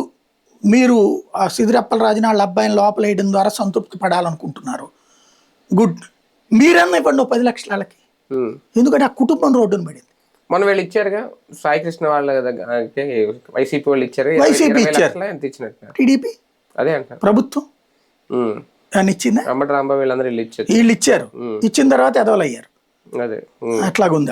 అంటే ముందు ఆవిడే వీళ్ళని కలిసింది, తర్వాత న్యాయం జరిగింది అంది ఇచ్చొచ్చారు. కానీ ఒక అలజడి రేపుతుందా ఈ 2 అంశాలు వైసీపీలో, ఉత్తరాంధ్రలో సిద్దిరప్పల వైసీపీ వాళ్ళకి మమ్మల్ని అట్లాగా ఏదో ఒకటి చేస్తారని ఫీలింగ్ పడిపోయి భూమనోళ్ళ తర్వాత ఆస్తులు కొట్టడం 20 ఏళ్ల క్రితం ఉన్నారట. మరి చంద్రబాబు గారు ఇంత ముందు అధికారంలో ఉన్నారు కదా, అప్పుడు ఎందుకు పగలగొట్టలేదు అయ్యి, ఈ ట్రిప్ ఎందుకు పగలగొడుతున్నారు అంటే, ఇప్పుడు ఒక రకంగా చెప్పాలంటే ఈనాడు ఆంధ్రజ్యోతి పరిపాలన శాసిస్తున్నాయి. ఇదివరకు పేపర్లో వార్త వస్తే అధికారుల మీద చర్యలు తీసుకునేవాళ్ళు, అవినీతి అధికారులు. ఇప్పుడు పేపర్లో అట్లాంటి ఏమి అధికారులు అవినీతి ఇట్లాంటివన్నీ ఏం చేయట్లేదు. వైసీపీ అనుకూలురు అనే ముద్రేస్తే యాక్షన్ ఎందుకు తీసుకోరని కట్టర్ కార్యకర్తలు వాళ్ళ సోషల్ మీడియాలో పోస్టులు పెడతారు, షేర్లు చేస్తారు. వెంటనే లోకేష్ అదే సోషల్ మీడియా పాలనే చేస్తున్నాడు, చంద్రబాబు నాయుడు సోషల్ మీడియా పాలనే చేస్తున్నారు. ఒక అతనికి ఒక పోస్టింగ్ ఇస్తారు, వీటిట్లో వార్త రాగానే తీసేస్తారు. అంటే ఏంటి, కార్యకర్త ఇక్కడ కుక్క తోక నడపాల, కుక్క నడపాలంటే తోక కుక్క నడుపుతుంది. ఇది అత్యంత ప్రమాదకరం. ఎందుకంటే నీకు జెన్యూనిటీ తెలుసు, తెలిసి నీ కార్యకర్తని కన్విన్స్ చేయాల్సింది పోయి నీ కార్యకర్త చెప్పాడని నీకు తెలియనోడు చేత చెప్పిన మాటల్ని నువ్వు నమ్మి తప్పు చేస్తున్నావు, వేధిస్తున్నావు. ఈ వేదన బాగానే ఉంటుంది తాత్కాలికంగా. రేపు పొద్దున ఇదే పరిస్థితి నీ వాళ్ళకి చుట్టితే ఏమవుతుంది, వాళ్ళు ఎప్పటికీ రారు అనేటటువంటి అమాయకత్వంలో ఉంటే సంతోషం. వాళ్ళు వస్తే ఏమవుతుంది అనే ఒక ఆలోచన ఉండాలి కదా. రేపు సెప్టెంబర్లో జరగబోయే ఎన్నికల మీద వైసీపీకి సంబంధించి ఏమైనా ఎఫెక్ట్ చూపిస్తాయా? వీటికి ఆ దానికి ఏం ప్రాంతాల్లో సంబంధం కొన్ని, ఆ అండి? ప్రాంతాల్లో వీటికి దానికి ఏం సంబంధం ఉండదు. ఉమ్. ఇప్పుడు అలక్కన క్రిందటిసారి అంటే రేపు అందరినీ పొద్దున్నే అరెస్టులు చేశారు. ఆ అచ్చెన్నాయుడు నియోజకవర్గాల్లో వీళ్ళే కదా ఇన్ఛార్జీలు, వీళ్ళదే కదా బాధ్యత, స్థానిక ఉన్న క్యాండిడేట్లను గెలిపించుకునే ఇప్పుడు బాధ్యత. స్థానిక ఎన్నికల్లో వీటితో ఏమీ సంబంధం ఉండదు. ఉమ్, 2019 ఎన్నికలకు ముందు జరిగిన స్థానిక ఎన్నికల్లో తెలుగుదేశమే గెలిచింది, ఉప ఎన్నికల్లో కానీ స్థానిక ఎన్నికల్లో. కానీ 19 ఎలక్షన్స్లో దారుణంగా దెబ్బతింది. ఉమ్, అట్లాగే 19-24 మధ్యలో అన్ని స్థానిక ఎన్నికల్లో వైసీపీనే గెలిచింది. కానీ మెయిన్ ఎన్నికలకు వచ్చేటప్పుడు కొట్టుకుపోయింది. ఉమ్, కాబట్టి స్థానిక ఎన్నికలకి దీనికి సంబంధం లే. ఉమ్, కాకపోతే ఈ కాన్సెప్ట్ చర్చ మాత్రం జనంలో ఉంటది, ఉమ్, ఫీలింగ్. ఉమ్, ఒకటి, వైసీపీ ఓటర్ ఏమీ తెలుగుదేశాన్ని టర్న్ కాల, తటస్థ ఓటర్ ఇంతకుముందు వైసీపీకి టర్న్ అయినోడు టీడీపీ మీద కోపంతో ఇటుకు వెళ్ళారు. ఉమ్, అక్కడ జరిగినదల్లా ఒకటే, జనసేన బీజేపీ అభిమానులు, కమ్యూనిస్ట్ అభిమానులు వీళ్ళు 2019లో జగన్ మీద ప్రేమతో కాదు చంద్రబాబు మీద ద్వేషంతో అటు వేశారు. ఉమ్, ఉమ్, మొన్న చంద్రబాబు మీద ప్రేమతో కాదు జగన్ మీద ద్వేషంతో అటు వేశారు. ఉమ్, ఈ ద్వేషానికి కారణం ఈ యాక్టివిటీస్, ఇట్లాంటి యాక్టివిటీస్. ఉమ్, వీటిని వాళ్ళు జెన్యూన్గా చెక్ చేస్తారు, ఉమ్, జెన్యూన్గా విశ్లేషించుకుంటారు వాళ్ళు. ఉమ్, ఉమ్, ఈ బ్యాచ్ ఇప్పుడేమి చెప్పరు, స్థానిక ఎన్నికల్లో ఉమ్, మెయిన్ ఎలక్షన్స్లోనే చెప్తారు వాళ్ళు. ఉమ్. కానీ వైసీపీ ఎన్నికల మీద చాలా సీరియస్ ఫోకస్ పెడుతుంది. జగన్మోహన్ రెడ్డి గారు అప్పుడు మాట్లాడారు, మళ్ళీ తాజాగా మొన్న మాట్లాడారు. రేపు నుంచి కమిటీలు కూడా వేస్తున్నారట, గ్రామ సభలు పెట్టి కోఆర్డినేషన్ కమిటీలు అయ్యి పెట్టి ఓన్లీ స్థానిక ఎన్నికల కోసం. ఎందుకు అంత సీరియస్గా తీసుకుంటుంది? అంటే తనకు ఒక పరీక్ష అయింది ఇప్పుడు. ఏంటి అంటే ఇంతకు ముందు ఏకగ్రీవాలు తను చేయించాడు, ఉమ్, వీళ్ళు ఇప్పుడు ఏకగ్రీవాలు చేయిస్తామంటల్లా. అవును. కాబట్టి వీళ్ళు కూడా ధైర్యం ఏకగ్రీవాలు కాకూడదని చూస్తున్నారు. వీళ్ళు కూడా ఏకగ్రీవాలు కాకూడదని ఎందుకు చూస్తున్నారు? డబ్బులు ఖర్చు అవుతాయి అని. ఇక్కడ జేబుల్లో డబ్బులు అవుతాయి. ఉమ్, అప్పుడు వాళ్ళ జేబుల్లో డబ్బులే కదా పెట్టింది వైసీపీ వాళ్ళు, ఉమ్, లేదా సంపాదించుకున్నారు అది. ఉమ్. అంటే అధికార పార్టీకి ఏకగ్రీవంగా అయిపోతే ఇంకెలా ఖర్చు ఏమవుతుంది సార్? మహా అయితే అధికారం పోతుంది అంతే. ఆల్రెడీ ఇప్పుడు వెళ్ళి అధికారంలో లేదు. అధికార పార్టీకి ఏకగ్రీవం అవ్వాలంటే ఇప్పుడు మిమ్మల్ని నేను ఒక రకంగా నన్ను కొనుక్కోవాలి, మీ తరపున కొనాలి, అవతల కొనాలి. అవును. కొనాలి అంటే డబ్బులు ఎవరు ఇవ్వాలి? మీ దగ్గర 10 లక్షలే ఉంది, మిగతా అది నేను పెట్టుకోవద్దా? ఉమ్, ఇది కదా ఖర్చు. ఉమ్. అర్థమైందే? అంటే కొనేది వాళ్ళు కదా సార్. ఇప్పుడు వైసీపీకి సంబంధించిన వ్యక్తిని కొనాలంటే టీడీపీలో కొనాలి, అప్పుడు ఖర్చు ఎవరికి అవుతుంది? వాళ్ళకి అవుతుంది. వైసీపీకి ఏం ఖర్చు అవుతుంది అంటున్నారు. ఇట్లాగా జరుగుతుంది కాబట్టి టీడీపీ వాళ్ళు కొనేస్తారు. ఏకగ్రీవాలు చేయట్లేదు అంటున్నా. వాళ్ళు చేయట్లేదు. టీడీపీ వాళ్ళు ఏకగ్రీవాలు చేయట్లేదు. ఓకే, డబ్బులు అవుతాయి. ఎలాగూ చేయట్లేదు కాబట్టి ఎలక్షన్ జరుగుతుంది. ఖచ్చితంగా ఎలక్షన్ జరుగుతున్నప్పుడు మన వాళ్ళని బలంగా నిలబెట్టండి అంటున్నాడు ఇతను. అవును.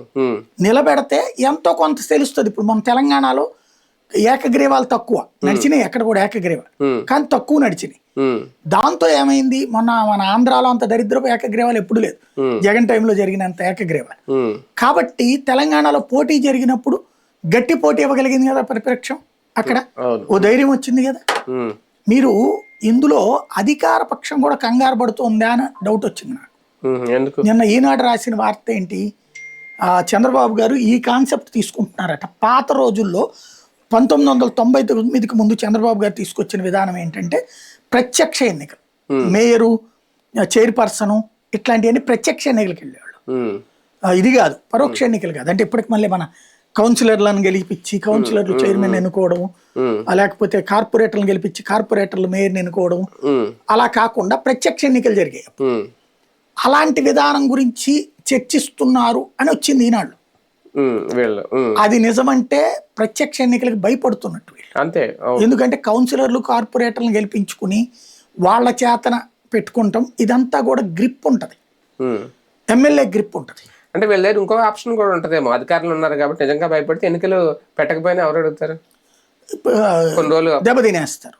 ఎందుకంటే పంచాయతీ రాజ్ వ్యవస్థ గురించి పెద్ద పెద్ద ఉపన్యాసాలు ఇచ్చిన పవన్ కళ్యాణ్ తోడు పెట్టుకుని, అంటే లాస్ట్ టైం పెట్టలేదు వీళ్ళు, అలాగే జగన్ వచ్చిన తర్వాత పెట్టారు. అంటే ఫస్ట్ అప్పుడు ఏమైందంటే 2013 ఎండింగ్ లో 14 స్టార్టింగ్ జనవరి ఆ టైంకి పదవి కాలాలు అయిపోయింది. 2014 నేను అనేది కాంగ్రెస్ గవర్నమెంట్, కిరణ్ కుమార్ రెడ్డి అప్పుడే ఎన్నికలు పెట్టేశారు. అప్పుడు కాంగ్రెస్ మెజార్టీ సాధించింది, ఆంధ్రాలో తెలుగుదేశం మెజార్టీ సాధించింది. ఓవరాల్ గా అయితే కాంగ్రెస్ సెకండ్ ప్లేస్, తెలుగుదేశం వచ్చింది. అయితే అది దాదాపు 2018 దాకా వాళ్ళు ఉన్నారు ప్రజాప్రతినిధులు, వాళ్ళందరూ కాంగ్రెస్ నుంచి టీడీపీకి వచ్చేసారు. కాబట్టి ఇంకా ప్రత్యేకంగా ఎన్నికలు పెట్టాల్సిన అవసరం రాలా. 18లో అయిపోయింది పదవీకాలం. అప్పుడు పెట్టాలి ఎన్నికలు. అప్పుడు ధైర్యం చేయాలి. ఎందుకంటే ఆ టైంలో కనుక తేడా వచ్చిందంటే మెయిన్ ఎలక్షన్స్ మీద ప్రభావం చూపెడుతుందని చెప్పేసి భయపడింది గవర్నమెంట్. వాస్తవంగా 18 ఎండింగ్లో పెడదాం అనుకుంది. డిసెంబర్ 19లో ఏది వాళ్ళు 2014 జనవరిలో కదా పెట్టింది. 2014 జనవరి ఆ టైంకి పూర్తయినాయి. 2019 జనవరికి అట్లా పెడదాం అనుకుంది. 18 ఎండింగ్ 19. ఈ లోప తెలంగాణ ఎన్నికలకి వెళ్ళి చేయగాల్చుకున్నారు, దెబ్బతిన్నారు. కాబట్టి ఇక ఆ మూమెంట్ లో పెడితే గనక స్థానిక ఎన్నికల్లో కూడా పోతే జగన్ కి ప్లస్ అయిపోద్దని భయపడి పెట్టలా. అప్పుడు 19లో 18లో పెట్టలా వీళ్ళు.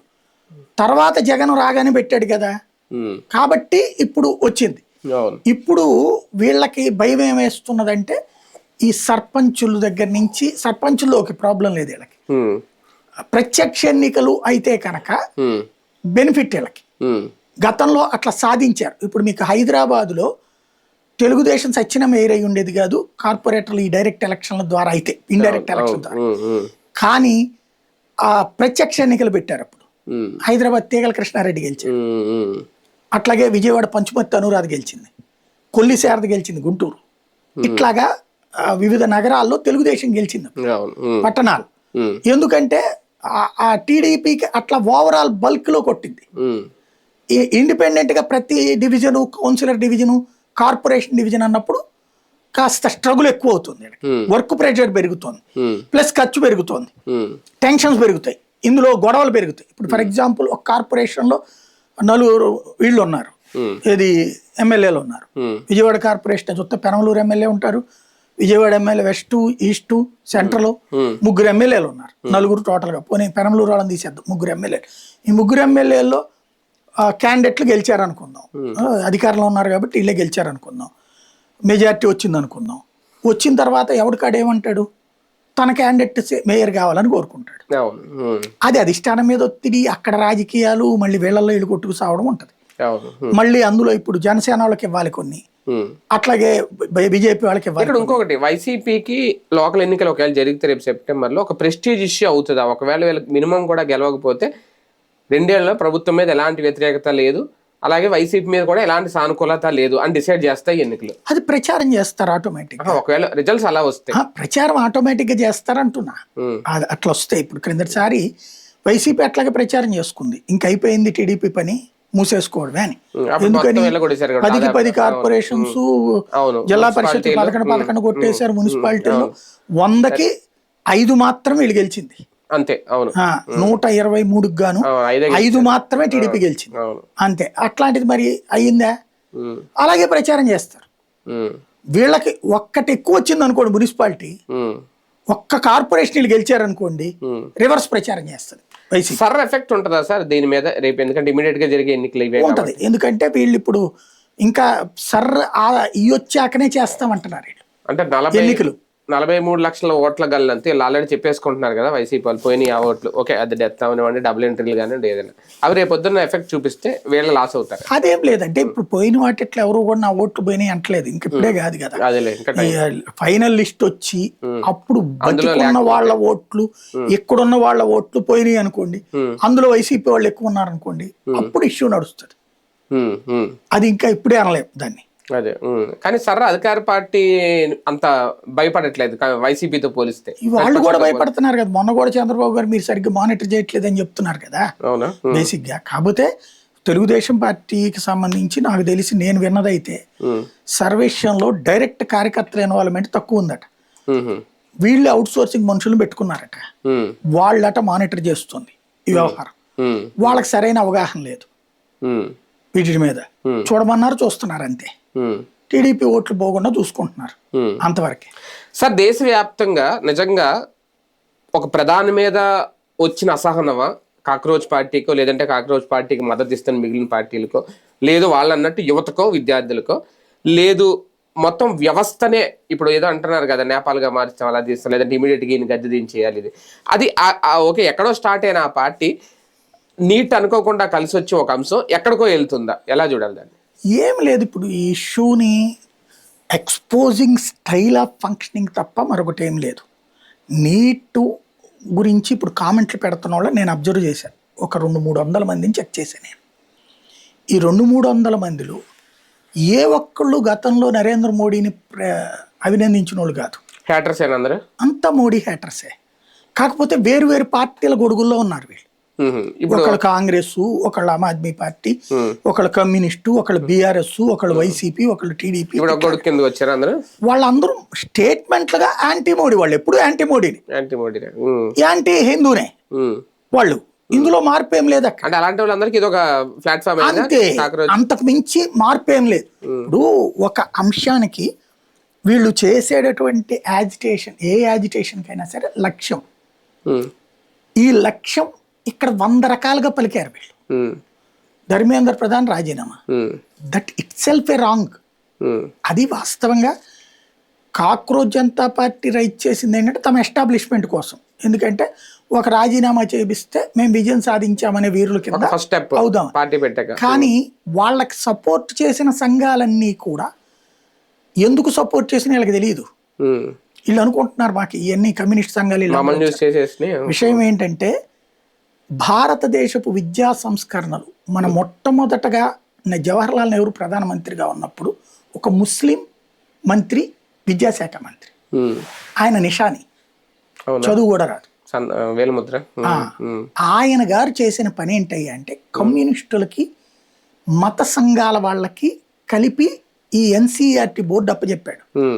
అంటే టెక్స్ట్ పుస్తకాలు రాసే బోర్డు. వాళ్ళందరూ కూర్చుని డిసైడ్ చేసింది ఏంటంటే ఆ రోజుల్లో స్వతంత్రం వచ్చినప్పుడు హిందూ ముస్లిం గొడవలు బాగా జరిగినాయి, లక్షల మంది చచ్చిపోయారు. పాకిస్తాన్లో హిందువులందరూ అన్యాయమైన మాట వాస్తవం. భారతదేశంలో ఉన్నటువంటి హిందువులకి ఇది ద్వేషం ఉంటుంది. ఆ ద్వేషం మనం భవిష్యత్ తరాలకు రాకూడదు. ఇప్పుడైతే ఉంది సరే, దాన్ని జవహర్లాల్ నెహ్రూ ఉన్నాడు కాబట్టి దాన్ని సరి చేశాడు. భవిష్యత్తులో టెక్స్ట్ బుక్లో కనుక అక్బర్ ఈ దేశం మీద దండయాత్ర చేసి ఇక్కడున్న గుళ్ళు కూల్చాడు, అన్యాయం చేశాడని రాస్తే గనక అది చదివినటువంటి పిల్లాడు, ముస్లిం పిల్లోడేమో సిగ్గుతో తల వంచుకుంటాడు, హిందూ పిల్లోడేమో ఆ ముస్లిం పట్ల నెగిటివ్గా ఫీల్ అవుతాడు. కాబట్టి మనం అట్లా రాయొద్దు. అసలు ఆ పాఠమే రాయకపోతే గొడవ ఉండేది కాదు. ఎలా రాయడం బిగిన్ చేశారు వీళ్ళు? అక్బర్ గొప్ప నాయకుడు, ఆయనంత మంచోడు ఇంకెవడు లేడు. ఆయన చేసుకున్న పెళ్ళాల్లో ఒక హిందూ పెళ్ళాం కూడా ఉంది. 10 మంది పెళ్ళాల్లో ఆ హిందూ పెళ్ళాం దండం పెట్టుకున్నంటే దేవుణ్ణి దండం పెట్టుకుంటారంటే తన దేవుడికి పెట్టుకోమనేవాడు. అంతటి ఉదార హృదయుడు. అనేక మంది మీద అత్యాచారాలు చేసిన ఆరోపణలు ఉన్నాయే తప్పించి ఆధారాలు లేవు. కానీ హిందూ రాజులు మాత్రం వాళ్ళల్లో వాళ్ళు కొట్టుకుని ఇట్లాకి అక్బర్కో బాబర్కో అవకాశాలు ఇచ్చారు. ఈ టైప్లో రాస్తా హిందూ రాజుల్ని చులకన చేసి, ఇప్పుడు గజనీ గాడిని 11 సార్లు తన్ని తరిమినటువంటి పృథ్వీరాజు గురించి రాసుకొచ్చిన కథలేంటి? ఎవడన్నా 11 సార్లు తన్ని తరిమాడు అంటే వీరుడు అవుతాడా? ఒక్కసారి గెలిచినోడు వీరుడు అవుతాడా? కానీ ఇతన్ని బీరుడుగా, వాడిని హీరోగా చూపించారు, వీరుడుగా చూపించారు. ఇట్లాగ పాఠ్య పుస్తకాలు రాశారు. అన్ని పాఠ్య పుస్తకాలు మన టెక్స్ట్ బుక్లో ఎక్కడన్నా మనకి మన దేశ చరిత్రను చదివితే ఏది ఒళ్ళు నెక్కబొడుచుకుని ఎంట్రుకలు నెక్కబొడుచుకుని ఏదో చేయాలని వస్తా. నా జీవితంలో నేను చదివిన అన్ని పాఠ్య పుస్తకాల్లో ఒక్కటి చదివినప్పుడు నాకు అది బాగా మనసులో అట్లా ఫిక్స్ అయిపోయిన ఏకైక పాఠ్యాంశం అల్లూరి సీతారామరాజు. నాకు ఇంటర్మీడియట్ ఫస్ట్ ఇయర్లో నాన్ డీటెయిల్ కింద అల్లూరి సీతారామరాజు ఇచ్చారనమాట. అది నేను 100 సార్లు చదివి ఉంటుందాన్ని. అల్లూరి సీతారామరాజు సాహసము, ఈ దేశానికి సంబంధించిన ఒక వీరుడు బ్రిటిష్ వాళ్ళని ఎలా ఉచ్చబోయించాడు అనేటటువంటిది నాకు అందులో నచ్చినటువంటిది. ఇలాంటిది నాకు ఏ టెక్స్ట్ బుక్లో, ఏ సోషల్లో, ఏ హిస్టరీలో కనిపించలే. నాకు ఇన్ని సంవత్సరాల చరిత్రలో నేను చదివిన పాఠ్యపుస్తకాలు అంత దారుణంగా తయారు చేశారు వాళ్ళు. అలాంటి దాన్ని ఇప్పుడు ఈయన మారుస్తున్నాడు ధర్మేంద్ర ప్రధాన్. మొత్తం ఇవాళ శివాజీది 10 పేజీల పాఠ్యం రాశారు, ఒక textbook. Total NCERT system మార్చేశాడు. ఇప్పుడు భారతదేశపు యొక్క శక్తి, స్వతంత్రానికి ముందు మన వాళ్ళు చేసిన సమరాలు ఎలాంటివి, బ్రిటిష్ వాళ్ళని ఎట్లాగ కొట్టారు, ఇవన్నీ వస్తున్నాయి పాఠ్యపుస్తకాలు. ఇవి నచ్చట్లా, కమ్యూనిస్టులకి నచ్చవు, జాతీయవాద వ్యతిరేకులకి నచ్చవు, తటస్థులకి నచ్చవు. ఇది అసలు గొడవ. దీన్ని దాచేస్తున్నారు వీళ్ళందరి. హేట్రేటు ధర్మేంద్ర ప్రధాన్ని ఉండనీయకూడదని. ఎందుకు ధర్మేంద్ర ప్రధానికి చెప్పాడు నరేంద్ర మోడీ? నితిన్ గడ్కరీకి రోడ్లు వేయించే విషయం ఎక్స్పర్టైజేషన్. అవును. అతను కాబట్టి అంత అద్భుతం చేయగలుగుతున్నాడు. ఉమ్, ఏది అడవులలో కూడా జంతువులు కింద తిరగడానికి పాసేజీలు పెడతా పైనుంచి రోడ్లు వేయడం కానీ ఉమ్, అట్లాంటి. అశ్విని వైష్ణవ్కి ఐటీ మీద నాలెడ్జ్ ఉంది. ఇది ఉమ్, ఆ టాలెంట్ తోనే అతను అద్భుతాలు చేస్తున్నాడు. మనకి 5Gలో ఇవాళ ప్రపంచంలో చైనా తర్వాత 2వ స్థాయికి వచ్చాం మనం. ఉమ్, ఇలాగా ఎక్స్పర్టైజేషన్ ధర్మేంద్ర ప్రధాన్ ఏబీవీపీ విద్యార్థి సంఘం నుంచి వచ్చినాడు. ఉమ్, ఒకప్పుడు పేపర్ లీకుల మీద అతను కూడా పోరాడినాడు. కాబట్టి పేపర్ లీకులను అతను ఏం సమర్థించే క్యారెక్టర్ కాదు. తప్పు జరుగుతుంది, ఆ తప్పుని సరిచేయాలి. అంతేగాని దానికి ప్రధానమంత్రులను వీళ్ళు ఇప్పటికీ దాదాపుగా 140 దాకా పేపర్ లీకేజీలు జరిగినాయి దేశవ్యాప్తంగా ఉమ్, ఇన్ని సంవత్సరాలు స్వతంత్రం వచ్చిన తర్వాత. ఎప్పుడు కేంద్ర మంత్రి రాజీనామా చేయలే. ఉమ్, ఇంత గొడవ ఎప్పుడు కూడా జరగలేదు. ఇప్పుడు ఓన్లీ గొడవ ఎందుకు చేస్తున్నారంటే ధర్మేంద్ర ప్రధాన్ని దించాలి, ఏబీవీపీ నుంచి వచ్చినోడు కాబట్టి వీటిని మారుస్తా ఇంకొక సమస్య పరిష్కరిస్తున్నాడు అతను. మన యూనివర్సిటీలు జాతి వ్యతిరేక శక్తుల యొక్క వసతి గృహాలుగా మారినాయి. ఉమ్, ఇవాళ మీరు భారతదేశంలో ప్రైవేట్ యూనివర్సిటీస్ ఇన్నెందుకు డెవలప్ అవుతున్నాయండి? గవర్నమెంట్ విద్యా వ్యవస్థ ఎందుకు నాశనమైంది? టీచర్ల సంఘాలు మేము పాఠం చెప్పాం, మాకు మాత్రం అన్ని ఫెసిలిటీస్ కావాలి, మా పిల్లలు మాత్రం కార్పొరేట్ విద్యా సంస్థల్లో చేరుస్తాం. ఈ టైప్ ఆఫ్ టీచర్ల సంఘాలకి ఎవరు లీడర్లు? ఉమ్, కమ్యూనిస్టులు. ఉమ్, అలాగే యూనివర్సిటీలో జరిగేది ఏంది? మనం ఎందుకు మన పిల్లల్ని వాళ్ళ గవర్నమెంట్ స్కూల్కి గవర్నమెంట్ కాలేజీలకి లేదు? ఇప్పుడు నేనే ఉన్నాను, మా స్కూల్ గవర్నమెంట్ స్కూలే. నెలకి 1-2 రోజుల పాటు మాకు యాజిటేషన్స్ ఉండేవి. అప్పుడు ఏం యాజిటేషనో మాకు తెలియదు. ఎర్ర జెండా పట్టుకుని వస్తారు, రండిరా అంటారు. మాకు కూడా సరదా, వెళ్ళిపోతాం. కానీ ఇది మా చదువుకి ఎఫెక్ట్ జరిగింది. తల్లిదండ్రులు డబ్బులను తల్లిదండ్రులు ఏం చేశారు? గవర్నమెంట్ స్కూల్లో ఉంటే ఈ సమ్మెల దరిద్రం ఉంటుందని ప్రైవేట్ స్కూల్స్లో చేర్చారు. ఉమ్, అలాగే హాస్టల్స్, ఇదే కాలేజీలు. నేను ఇంటర్మీడియట్ చదివేటప్పుడు రిజర్వేషన్స్ వ్యతిరేక సమ్మె దేశవ్యాప్తంగా. ఉమ్, ఎన్ని రోజులు తెలుసా? 45 రోజులు సమ్మె. అబ్బో. ఉమ్, 45 రోజుల పాటు సమ్మె. మీరు అందరు క్లాసులకు రావడానికి వీల్లేదని స్టూడెంట్స్ యూనియన్ వచ్చి అంటాడు. సెలవు ఇచ్చారు మీకు? ఆ, ఉమ్, నేనేం చేయాలి ఇక్కడ? ఉమ్, నాకు మిగతా వాళ్ళ పిల్లలు ట్యూషన్ చదువుకుంటారు, ఉమ్, నాకు ట్యూషన్ చదువుకునే ఫీజు కట్టే స్థాయిలో మా నాన్న లేడు. ఉమ్, నేనేం చేయాలి ఇక్కడ? వెళ్ళి అక్కడ గొడవ పడేవాడిని. అంటే దాని మీద నాతో గొడవలు జరిగాయి. ఉమ్, అంటే నేను రిజర్వేషన్ లేనివాడిని. ఉమ్, అరే నేను రిజర్వేషన్ లేనివాడిని, రిజర్వేషన్ లేదు, చదువు లేకపోతే ఏమవుతాం ఉమ్, మన బతుకు? అంతేగా. రేపు పొద్దున అంటే నేను ఉమ్, అవసరమైతే 40 బ్యాడ్జీ పెట్టి కూర్చున్నాం అన్న క్లాస్ అంటే నేను ఉమ్, అట్టా కుదరదు అంటారు వాళ్ళు. ఉమ్, ఇలాంటి సిచ్యుయేషన్లో గవర్నమెంట్ స్కూల్స్ కాలేజీలు మానిపించి పిల్లల్ని తల్లిదండ్రులు ప్రైవేట్ వాటికి ఇబ్బంది. ఇప్పుడు ఆ స్థాయిలో లేదు. అదే నేను అనేది ఇందువల్లే కదా ఇప్పటికి కూడా గవర్నమెంట్ కాలేజీ లేదో గొడవ జరుగుతుంది. అంటే ఎంత స్థాయిలో లేదు. ఇప్పుడు అంటే కమ్యూనిస్టులు మాత్రమే ఉమ్, ఓ రకంగా బాగుపడుతున్నాయి. అవును, అవును. అట్లాగే ప్రైవేట్ యూనివర్సిటీలు బాగుంటున్నాయి. ఉమ్, మరి గవర్నమెంట్ యూనివర్సిటీలో అడ్మిషన్స్ ఎందుకు తక్కువ ఉంటున్నాయి అంటే ఈ గొడవలే కదా. ఉమ్, ఈ గవర్నమెంట్ యూనివర్సిటీలో ఏం జరుగుతుంది? హాస్టల్స్ ఉంటాయి. ఉమ్, ఈ కమ్యూనిస్టు సంఘాలు లేదా జీవితంలో పని పాట అంటే బద్ధకమో లేకపోతే ఒక నిర్లక్ష్యమో, ఉమ్, అక్కడ నిరంతరం ఫుడ్ ఫ్రీ, ఉమ్, మినిమం ఫీ ఏదో ఉంటుంది, దాంతో బతికేయచ్చు. హాస్టల్ రూము మనం వార్డెన్తో జాగ్రత్తగా మేనేజ్ చేసుకోగలిగితే, కమిటీల్లో ఏదో ఒక దాంట్లో ఉన్నామంటే చాలు, మన ఫుడ్ కంఫర్ట్. ఉమ్, అక్కడే ఎంపీలు పనిచేస్తారు, అక్కడే పిహెచ్డీలు పనిచేస్తారు. వీడు 50 ఏళ్ళు వచ్చిన యూనివర్సిటీ స్టూడెంటే ఉమ్, అందులో. అట్లాంటి దాన్ని తీసేస్తున్నాడు అతను, తీసేశాడు. ఓకే. ఉమ్, ఇది నచ్చట్లా. ఉమ్, దేశ విద్యా వ్యవస్థ ఇంతవరకు కూడా ఇప్పుడు మన యూనివర్సిటీలు గల్ఫ్ దేశాల్లో అడిగారండి, IIITలు ఇవి గల్ఫ్ దేశాల్లో పెడుతున్నాం. ఉమ్, విదేశీయులకి వెళ్ళి మనం చదువుతా డబ్బులు తగలేస్తున్న ఏవైతే ఉన్నామో ఉమ్, ఆ యూనివర్సిటీలు ఇక్కడ పెట్టమన్నాం మనం. ఉమ్, వాడు వచ్చి ఇక్కడ పెడుతున్నాడు యూనివర్సిటీ. ఉమ్, అంటే మన సంపద బయటికి పోకుండా బయట సంపద మనకు వచ్చేటట్టు ఇలాంటి సంస్కరణలన్నీ తీసుకొచ్చినోడు ధర్మేంద్ర ప్రధాన్. అవును. ఉమ్, ఇది నచ్చట్లా వీళ్ళకి. ఉమ్, కాబట్టి ధర్మేంద్ర ప్రధాన్ రాజీనామా కోరుతున్నారు. ఈ కాక్రోచ్ వాళ్ళకి అది అర్థం కాదు.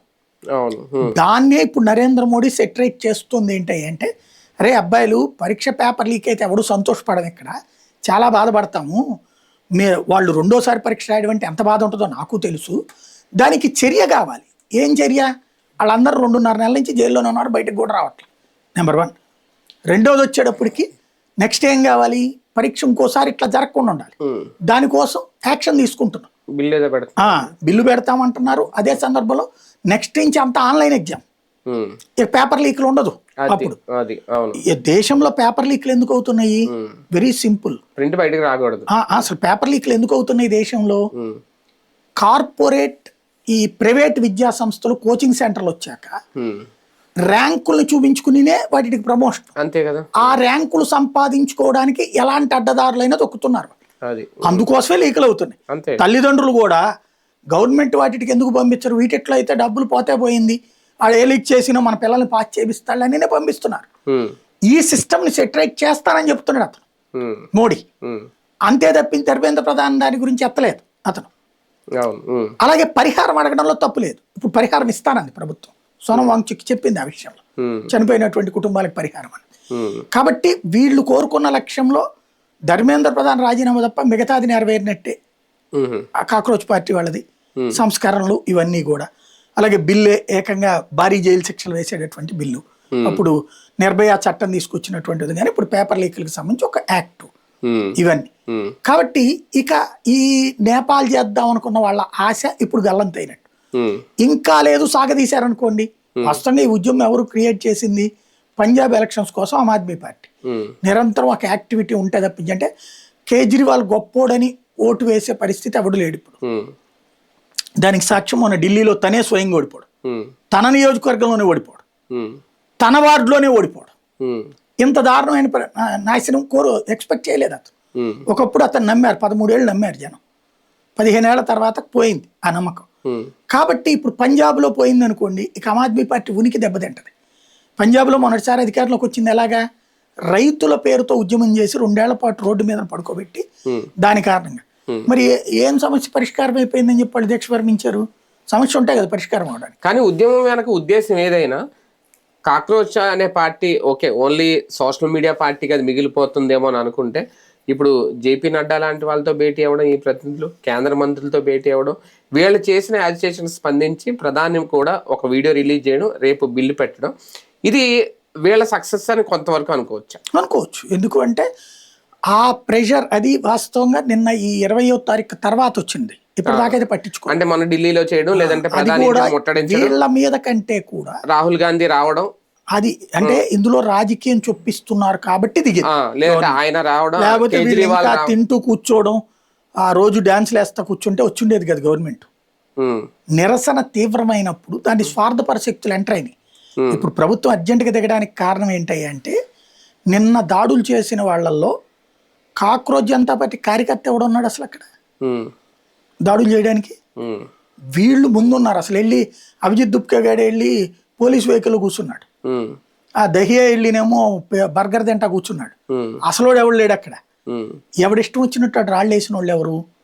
ఢిల్లీలో ఇంతకుముందు అల్లర్లు చేసిన వాళ్ళు, గుజరాత్లో గొడవలు చేసిన వాళ్ళు, పంజాబ్లో గొడవలు చేసిన వాళ్ళు, వాళ్ళందరూ వచ్చి చేశారు. కానీ ఒకటి సార్, ఇప్పుడు అభిజిత్ దీప్కే నిరాహార దీక్ష విరమించిన, నేను వాంగ్చుక్ కూడా నైట్ విరమించేసినట్టే.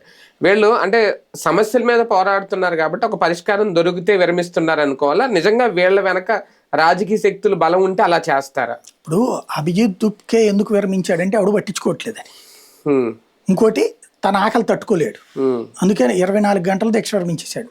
ఎవడిచ్చాడు హామీ అతనికి? సోనం వాంగ్చుక్ ఉన్నాడు, నేను ధర్మేంద్ర ప్రధాన్ రాజీనామా చేసి నా శవం అయినా సరే పర్లేదు అన్నాడు. ఏమైంది?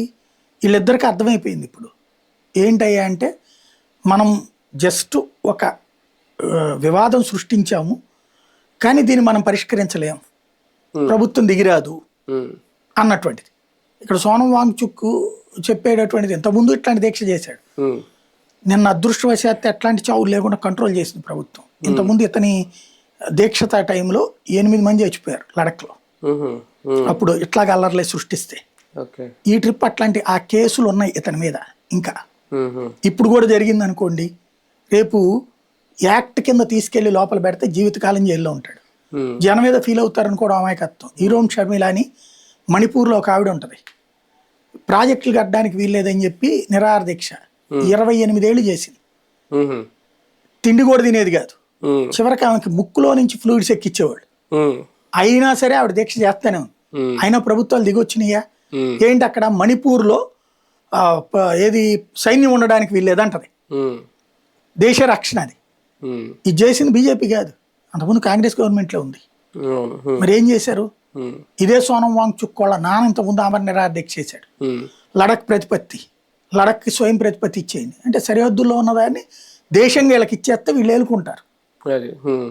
ఇంకోటి ఎవడు ఈ సోనం వాంగ్చుక్ ఎవడు కాంగ్రెస్ నాయకుడితో కొడుకు ఉమ్. ఇతను. ఉహు. రాజకీయం ఉంది అందులో. మోడీ ఈ విషయంలో కాస్త మొండిగా వ్యవహరించారనుకోవాలా, పరిస్థితిని చూసి ఒక మెట్టి ఏమైనా దిగారా? ఒక సిస్టమేటిక్గా అంటే అసలు దరిద్రులు ఎవరో బయటకు వచ్చేదాకా ఆగారు. మొన్నటి వరకు, నిన్నటి వరకు. ఉమ్. 21 రోజులు అస్సలు ముట్టుకోలేదు కదా వీళ్ళు. అవును, అదే కదా. అవును. కనీసం పిలవను కూడా పిలవలేదు కదా 40 రోజుల పాటు. అవును.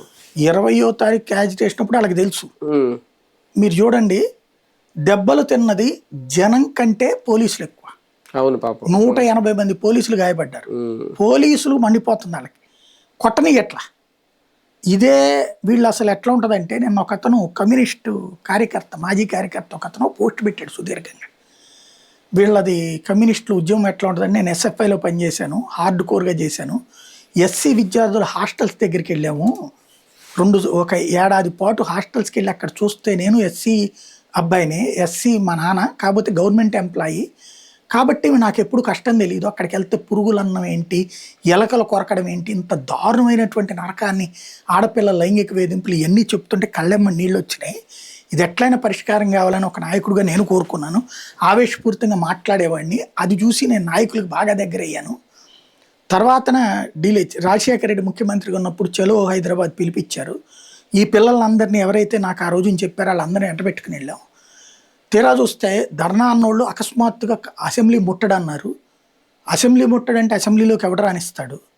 లాఠీ చార్జ్ చేశారు. ఇదే పిల్లలు రోడ్ల మీద బట్టలు చిరిగిపోయినాయి, చితక్ కొట్టారు.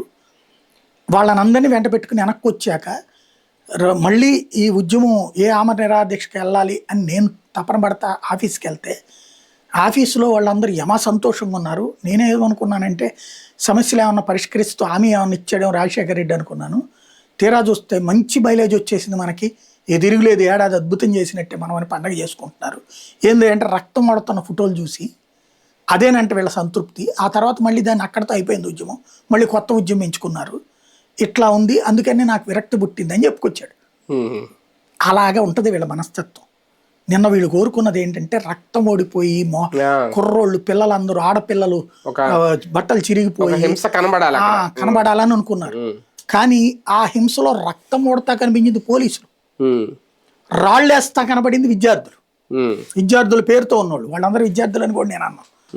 అలాగే అసలు నీటితో సంబంధం లేని వాళ్ళు, నీట్ విద్యార్థులు ఎంతమంది పార్టిసిపేట్ చేశారు అక్కడ? నీట్ అయినా ఏదైనా ఇప్పుడు ఫస్ట్ ఏంటంటే వీళ్ళు చూపెట్టాలనుకుంటుంది గత కొన్ని నెలల నుంచి కూడా యువతరంలో అన్రెస్ట్ క్రియేట్ చేయాలనుకుంటున్నారు. ఎట్లా అంటే ఇప్పుడు మీరు నేను చూసాం, చదువుకునే రోజులు ఏదో పని చేసుకు బతికాం కదా. ఇవాళ పిల్లల్ని అట్లా పని చేసుకొని ఇస్తున్నారా తల్లిదండ్రులు? అసలు పిల్లలు అట్లాంటి ఉద్యోగాలు చేయడానికి సిద్ధంగా ఉన్నారు? ఇప్పుడు నేనున్నాను, కొబ్బరి బోండాలు కొట్టాను, మందుల కొట్లో పనిచేశాను, బైండింగ్ షాప్లో పనిచేశాను, అనేక పనులు చేశాను. దీపాడు మంచామల షాపుల్లో పనిచేశాను, అనేక రకాలైన పనులు చేశాను. మీరైనా రకరకాల పనులు చేశారు. ఇది మన అమ్మ నాన్న పోషించక కాదు, మనం భవిష్యత్తులో ఏ పనైనా చేయగలగాలనేది ఆనాడు మన తల్లిదండ్రులు వదిలిపెట్టింది. అంతేగాని మనకేం తిండి పెట్టలేక కాదు వాళ్ళు ఆ టైంలో. ఇవాళ అట్లాగా మన పిల్లల్ని పెంచుతున్నారా? మన పిల్లలకి ఏ కష్టం ఉండకూడదు అనేది ఇది అయిపోయింది. ఇవాళ ఇప్పుడు నేనే ఉన్నాను, పేపర్లు వేద్దాం అనుకునేవాడిని. పేపర్ వేయాలంటే మా ఏరియాలో ఉన్నోడు పెట్టిన షరత ఏంటంటే నాకు సొంత సైకిల్ ఉండాలి, నెంబర్ 1, డిపాజిట్ కట్టాలి, వాడికి ఏదైనా తేడా వస్తే నా జీతం నుంచి కట్ చేస్తాడు. మీకు అంతేనేమో. మాదైతే నేను పేపర్ వేసాను కూడా, నాది 10th class original mark list ఆయన దగ్గర పెట్టుకుని నాకు పేపర్ వేసే అవకాశం ఇచ్చాడు. అది స్టిల్ ఈ రోజుకి కూడా నా ఒరిజినల్ మార్క్ లిస్ట్ ఆయన దగ్గరే ఉంది. అది ఎందుకంటే అది మిస్ అయింది, నేను తర్వాత డూప్లికేట్ తీసుకున్నాను. అంటే అంత కష్టపడి వేసి అంతా చేస్తే మాకు అప్పట్లో వచ్చేది 300 ఎంత ఇచ్చింది. అది కూడా బిల్లులన్నీ వసూలు చేసి ఇస్తే, లేదంటే ఆ జీతం కూడా ఉండదు, రాదు. అట్లాంటిది నేను ఆ రోజు నాకు అవకాశం లేదు. ఇవాళ పేపర్ వేయడం సంగతి దేవుడు ఎరుగు. మీరు అరే స్విగ్గీ చేసుకుంటే 20,000 25,000 సంపాదిస్తున్నారు. స్విగ్గీ, జొమాటో లేకపోతే ఏ ఓలా పెట్టుకుంటే రోజుకి 1000 రూపాయలు తక్కువైన డబ్బులు రావట్లేదు. డబ్బులకి ఇవాళ సంపాదనకి ఛాయిస్ ఉంది. కానీ ఆ సంపాదన చేసే యువతరం ఎవరు ఫీల్ అవ్వట్లా. ఎవడైతే ఆల్రెడీ కంఫర్టబుల్గా ఉన్నటువంటి ఫ్యామిలీలో ఉన్నటువంటి తోడిలో ఇప్పుడు ఎట్లుంది, ఇవాళ సాఫ్ట్వేర్ కంపెనీలో జాబు, సాఫ్ట్వేర్ కంపెనీలో ఉన్నటువంటి వాడికి నెక్స్ట్ ఇయర్ కల్లా 10% హైక్ వచ్చేయాలి, లేకపోతే ఏం కంపెనీలు రా అనేటటువంటి. అంటే ఇది ఒక విచిత్రమైన అన్రెస్ట్ ఇది. అది అవును. ఇలాగ ఏదో ఒక అసంతృప్తి ఉంటుంది, ఆ అసంతృప్తిని మోడీ మీదకి మళ్ళించాలి. వ్యక్తికి సమస్య లేకుండా ఎప్పుడూ ఉండదు, వ్యక్తి సమస్యను ప్రభుత్వం మీదకి మళ్ళించాలన్నది వీళ్ళ ఉద్దేశం. నీకు సరిగ్గా టాయిలెట్ రావట్లేదు, మోడీ సరిగ్గా మేనేజ్ చేయకపోవడం వల్ల నీకు రావట్లేదు అనేటటువంటి ఫీలింగ్ క్రియేట్ చేస్తారు. ఆ అసంతృప్తి కోసం వీళ్ళు సృష్టించింది ఇదంతా. అది మోడీకి తెలుసు, దాన్ని ఇప్పటికిప్పుడు పరిష్కరించలేరు, దశల వారీగానే జరగాలి. ఇప్పుడు నిజంగా వాళ్ళు ఒరిజినల్ యాజిటేటర్ అయితే, నీట్ కోసమే అయితే ఆర్టికల్ 370 గురించి అక్కడ ఉపన్యాసం ఏంది, రామ్ మందిర్ గురించి అక్కడ ఉపన్యాసం ఏంది, LGBT గురించి అక్కడ ఉపన్యాసం ఏంది, ఇలాంటివన్నీ మాట్లాడి ఫక్రామ్ అనేటటువంటి పదాలు వాడినటువంటిది ఆడపిల్లలతో. ఇలాంటి వాగుళ్ళు, ఇలాంటి వ్యవహారాలు ఎందుకు వచ్చినాయి? కానీ ఈ బిల్లులతో కొంత కంట్రోల్ అవుతుందా ఫైనల్ గా? రేపు పార్లమెంట్ లో ప్రవేశపెట్టబోయే బిల్లు వాళ్ళ యాజిటేషన్ నాకు తెలిసి లెక్క ప్రకారం అయితే ఏడాది ఎండింగ్ దాకా జరగాలండి. ఇది కాకపోతే ఇంకో వంక పెట్టి cockroach Janata party Punjab election పూర్తయి ఆమ్ ఆద్మీ పార్టీ గెలిస్తే ఓకే, ఆమ్ ఆద్మీ పార్టీ ఓడిందంటే గనక ఇక అప్పుడు డౌన్ అవుతుంది వాళ్ళ యాజిటేషన్. ఆమ్ ఆద్మీ పార్టీ గెలిచిందంటే తాత్కాలికంగా వాయిదా పడి మళ్ళీ ఇంకో టాపిక్ రేపటి మళ్ళీ పార్లమెంట్ ఎలక్షన్స్ టైంకి తీసుకొస్తారు. వీళ్ళు ఒక తయారు చేశారు. ఇప్పుడు మీకు ఇందులో కనబడుతున్నది ఏంటంటే, దాన్ని ఏమంటారు, ఇది ఆమ్ ఆద్మీ పార్టీ సృష్టించిందని తెలుసు కాబట్టినే రాహుల్ గాంధీ రంగంలోకి దిగాడు, అంటే దీన్ని గ్రాప్ చేశాడు. పూర్తిగా ఐఎన్డీఏ కూటమికి జేపీసీకి సంబంధం లేదా? ఐఎన్డీఏ కూటమిలో మరి ఇద్దరు భాగస్వామిగా, కాంగ్రెస్ ఆమ్ ఆద్మీ పార్టీ భాగస్వామి, కానీ ఆమ్ ఆద్మీకి ఇప్పుడు కొంచెం దూరంగా అదేమి లేదు. పంజాబ్ ఎలక్షన్స్ లో ఇద్దరు ఒకరికొకళ్ళు మళ్ళీ నిన్న క్రెడిట్ విషయంలో ఇద్దరు పోటీ అదే అనేది. అలా అనుకుంటే పంజాబ్ ఎలక్షన్స్ లో వీళ్ళిద్దరికి శత్రువులు. ఈ క్రిందసారి కాంగ్రెస్ అధికారంలోకి వచ్చింది, కాంగ్రెస్ నుంచి ఆమ్ ఆద్మీ పార్టీ అధికారంలోకి వచ్చింది. ఇప్పుడు అక్కడ మొన్న వచ్చిన సర్వేల ప్రకారం ఆమ్ ఆద్మీ పార్టీ సెకండ్కి వెళ్ళిపోతుంది, కాంగ్రెస్ ఫస్ట్కి వెళ్తుంది. కాబట్టి మొన్నప్పటి రైతు ఉద్యమాల ద్వారా కాంగ్రెస్ ఎట్టా దెబ్బతీశారో అక్కడ కాంగ్రెస్ తీసేసి ఆమ్ ఆద్మీ పార్టీ గెలిచింది కదా. అట్లాగే ఇప్పుడు వాస్తవంగా ఏంటంటే, మొన్న పార్లమెంట్ ఎలక్షన్స్ లో బీజేపీ 18% ఓట్లు వచ్చినాయి అక్కడ పంజాబ్ లో, ఫస్ట్ టైం. అంతకుముందు 4% అసెంబ్లీ ఎలక్షన్ లో. ఏకంగా మన పార్లమెంట్ ఎలక్షన్ లో 18 వచ్చింది, 26% మొన్న వీళ్ళకి వచ్చింది ఓట్లు. అంటే 20, ఇప్పుడు నలుగురు మధ్య పోటీ రేపు పంజాబ్ లో. ఈ నలుగురులో ఎవరు గెలుస్తారు అంటే 26% ఎవడికి వస్తాడు గెలుస్తాడు. కాబట్టి ఇప్పుడు కేజ్రీవాల్ వాళ్ళ పని 22కో 21కో పడిపోయింది. కాంగ్రెస్ 26 దగ్గర ఉంది. బీజేపీ ఇంప్రూవ్ అయ్యే పరిస్థితి ఉంది. బీజేపీని ఇప్పుడు సీన్లోంచి తీసేయడం ఈ ఉద్యమం ద్వారా. ఇప్పుడు ఆమ్ ఆద్మీ పార్టీ కాంగ్రెస్ కొట్టుకుంటాయి. జరుగుతుంది. రైట్, చూద్దాం. మొత్తానికి దేశవ్యాప్తంగా అయితే ఈ చర్చ, ఈ సంచలనం కొనసాగుతుంది. మోడీ సరైన టైంలో సరైన నిర్ణయం తీసుకున్నారు. రేపు పార్లమెంట్ సమావేశాల్లో ఎలాంటి కీలక బిల్లులు పెట్టబోతున్నారనేది ఒకటి. తర్వాత నిజంగా నీట్ లీక్స్ విషయానికి సంబంధించి పూర్తిగా కట్టడి చేసే ప్రయత్నం చేస్తారు అనేది కూడా, అది ఎంతవరకు సాధ్యమవుతుంది, ఇవన్నీ వేచి చూడాల్సిన అంశాలు. ఇది ఇవాల్టి వీకెండ్ విత్ జర్నలిస్ట్ సాయి.